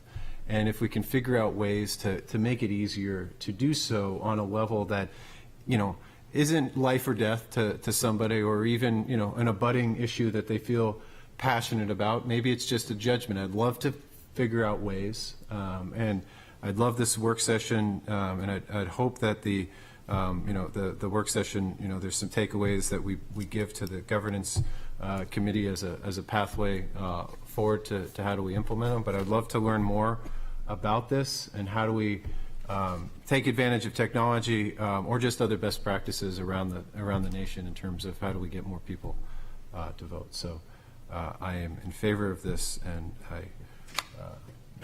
have the vote. All in favor? Aye. Any chance we could get a short break? Absolutely, but we got to finish up by 10:30. I just need 2 minutes to go to yeah, bed. yeah, yeah. All right, so we'll take a 5-minute recess and be come back right back. for the rest of the packet. Well, Councilor.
All right, welcome back. And we find ourselves back to Councilor Bagley. Yeah. Unfinished business. So we've gotten through bike lanes. The first, okay, so we're on to just section 2 under your name, and number 1, I believe, request for renewal. Yep. Thank you, Your Honor. So parking traffic safety committee action items needing approval by the council. I would move that we approve items 1, 3, Under section 2. in section 2, as we've already discussed item 2. So 1 and 3 from section 2. So moved. Second. All in favor? Aye. And then item 3, parking traffic safety committee action sheets and minutes of May 5th, 2022. Move to accept and approve the action sheet and minutes of the May 5th, 2022 parking and traffic safety committee meeting. So moved. Second. And just a question, does this approve what we've just approved, or in addition to that? Yeah, it was done a little cumbersome this week because I tried to pull some stuff out. Okay, got it. Okay, so we're kind of reapproving what we just approved. We approved it the second time. All right, all in favor? Aye. And then item 4, so requesting a report back from the city on the Maple Haven and Panaway Manor sidewalk projects. And if you want, I can speak to how we ended up here. Is this a verbal update? Do we have a motion? It's a verbal update. Okay. Would you, just for the record, could you make it, so you're requesting a report back from the city, so that would be the motion, right? That's correct. Okay, so could you make that motion? Yeah, so I move that the city report back on the Maple Haven and Panaway Manor sidewalk projects. Second. All right. So these projects have been in the CIP for close to a decade. And some of who requested them, why they requested them, has gotten lost over the years. We sent out some surveys in Panaway. There was overwhelming support for sidewalks from the third residents who responded. In Maple Haven, there was a little bit less, but it was pretty substantial support for sidewalks. But there's been some residents have raised concerns that their support may have changed based on once we went out there and did the field surveys and looked at the number of trees that would have to be cut down to put the sidewalks in, what the sidewalks would look like. They're 5.5 feet wide concrete so that the 5-foot snowplow can get down them. What I want to make sure we're not going to cut down trees and then find out that, oh, actually most people didn't want us to cut down these trees. So it's just a kind of a safety valve on the project. Let's make sure that now that we have finalized plans, everybody's still on board with these finalized plans. And I would expect the city might do a survey and talk to the neighborhoods and maybe possibly have one more meeting each for those neighborhoods before we move forward, kind of past the point of no return. And thank you. And to continue on what Councilor Bagley was saying, we've also discussed within the city and hopefully get a report back of potentially breaking up these projects. I know that they were in the CIP as one group item, but maybe breaking them up to see if we can get some traction on them while appeasing all the neighborhoods. I will add that the State Street project is moving forward. So there were 3 sidewalk projects total. I will say my inherent bias as a counselor is I am on the pro-sidewalk camp, which I guess I didn't even know there was a pro and anti-sidewalk camp until recently. But once we cut down these trees, we can't put them back up. So I think it's prudent to take a good hard look at this before we move forward. Mr. Mayor. Yes, I would note, because I just want to make it very clear to the public that the city has a great greenery and tree committee, and we do replant trees in areas when they are removed. And I just know that sometimes there's this notion that, I think it just happened on over on Pierce Island and Fort Tree that we had to cut down some diseased trees, and people just thought we were removing trees to remove trees. So I like to make it very clear that we have an amazing arborist. DPW does a great job, and so does the Greenery and Tree Committee, to make sure that when trees are removed for projects like this, that new trees are planted, and so that the environment, that neighborhood feel, the sound protection, the heat protection is still there. Any other questions? I just had one question. When you said split out on State Street still occurring, when do we expect to get we've bid those out at least 2 different ways, maybe 3. When do we expect to get those bids back, and when can the public expect to have this on the council agenda for us to discuss? Right, I'm happy to take that, Your Honor. We recently, as in last week, put out the bid for the State Street project, and we expect bids back in the 3 to 4 week time frame, which would make it too late for that first June council meeting, but certainly in time for the second June council meeting, and definitely that the option the city council preferred would take place this summer. What we need to do is, in reference to what the council has discussed, and in deference to the trees and greenery conversation that brought up the notion that perhaps there is not the consensus we may have thought prior to trees and greenery meeting and discussing the tree removal, that city staff would hold one more, as Councilor Bagley suggested, one more neighborhood meeting for each area, both Maple Haven and Panaway, and make sure that both sides of the conversation understand all the ramifications of undertaking the project. And would that push any discussion or any, I guess, project into the next year because we wouldn't be bidding these for this, or could we bid them later and still hit the construction window?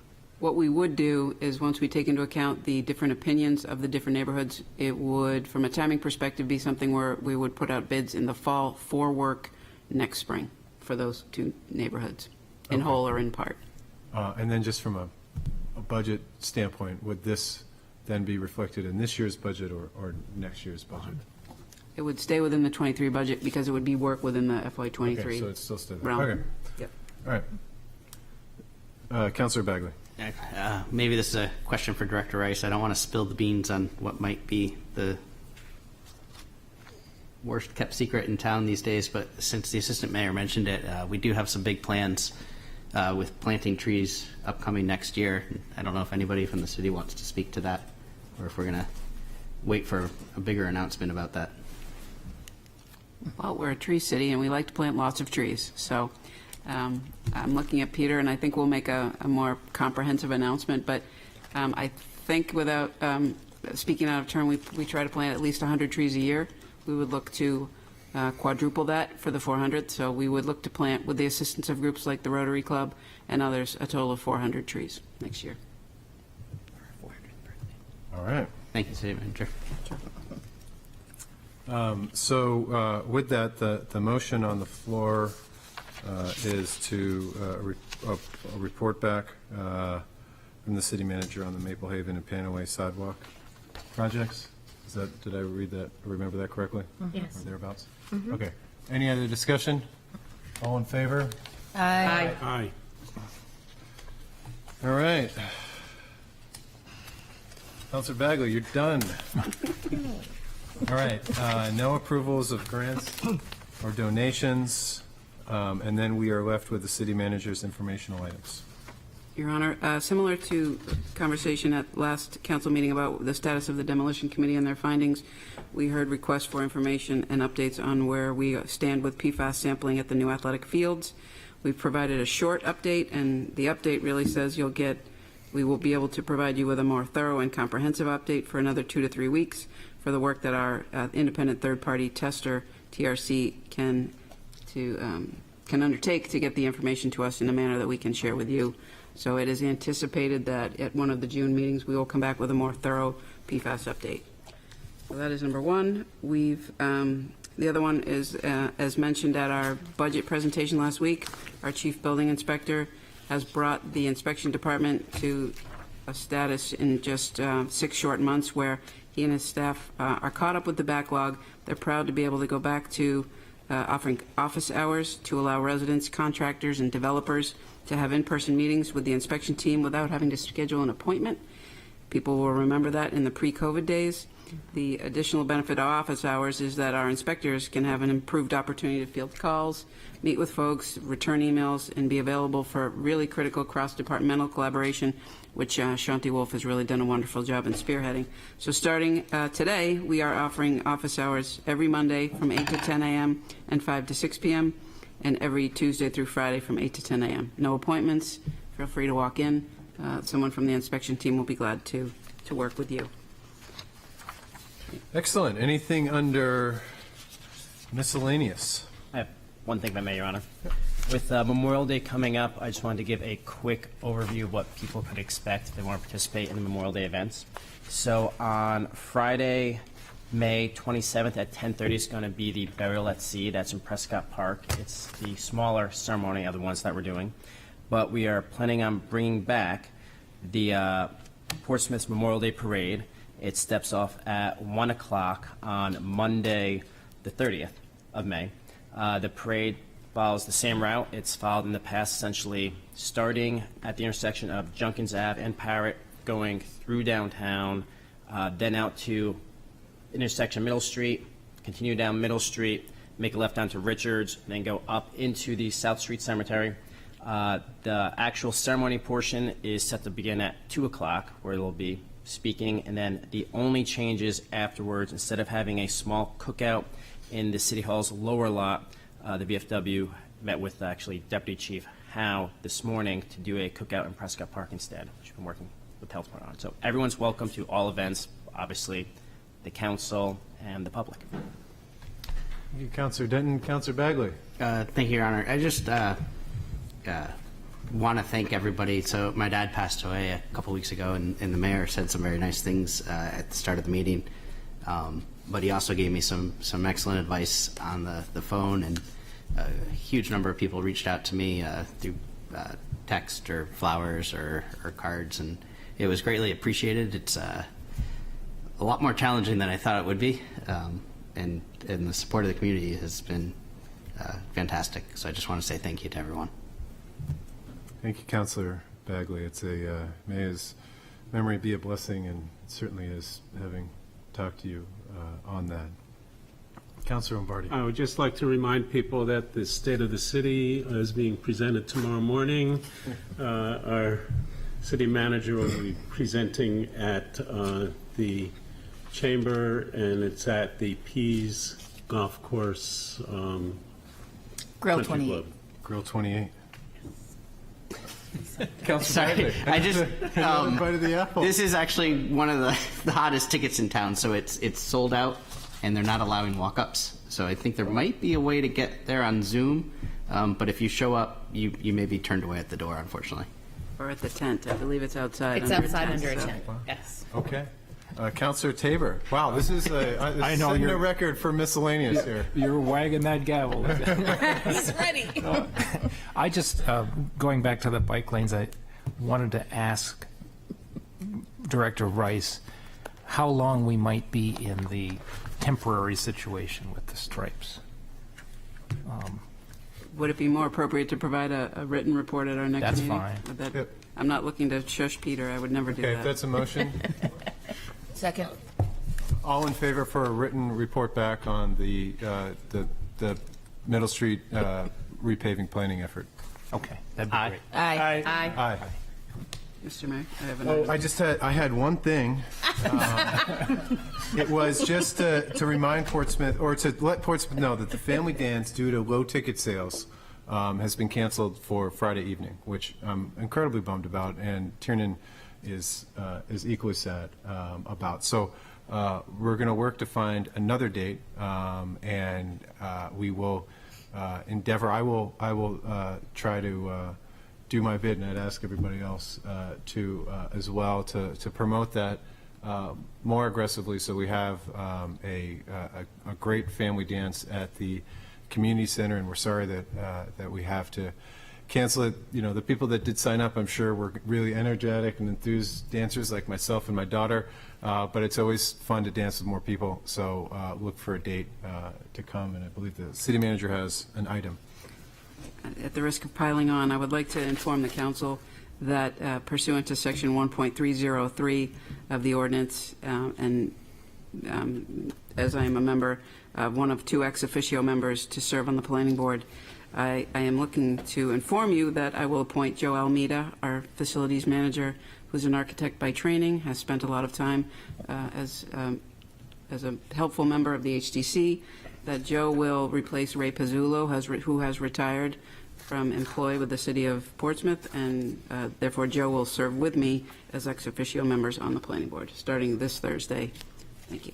He'll be a great addition. And thank you to Ray for your many years of service to the city and on the planning board. And good luck, Joe, on the planning board. With no other comments or questions under miscellaneous, I'm going to close the meeting. Stay safe, Portsmouth, and enjoy the rest of this week.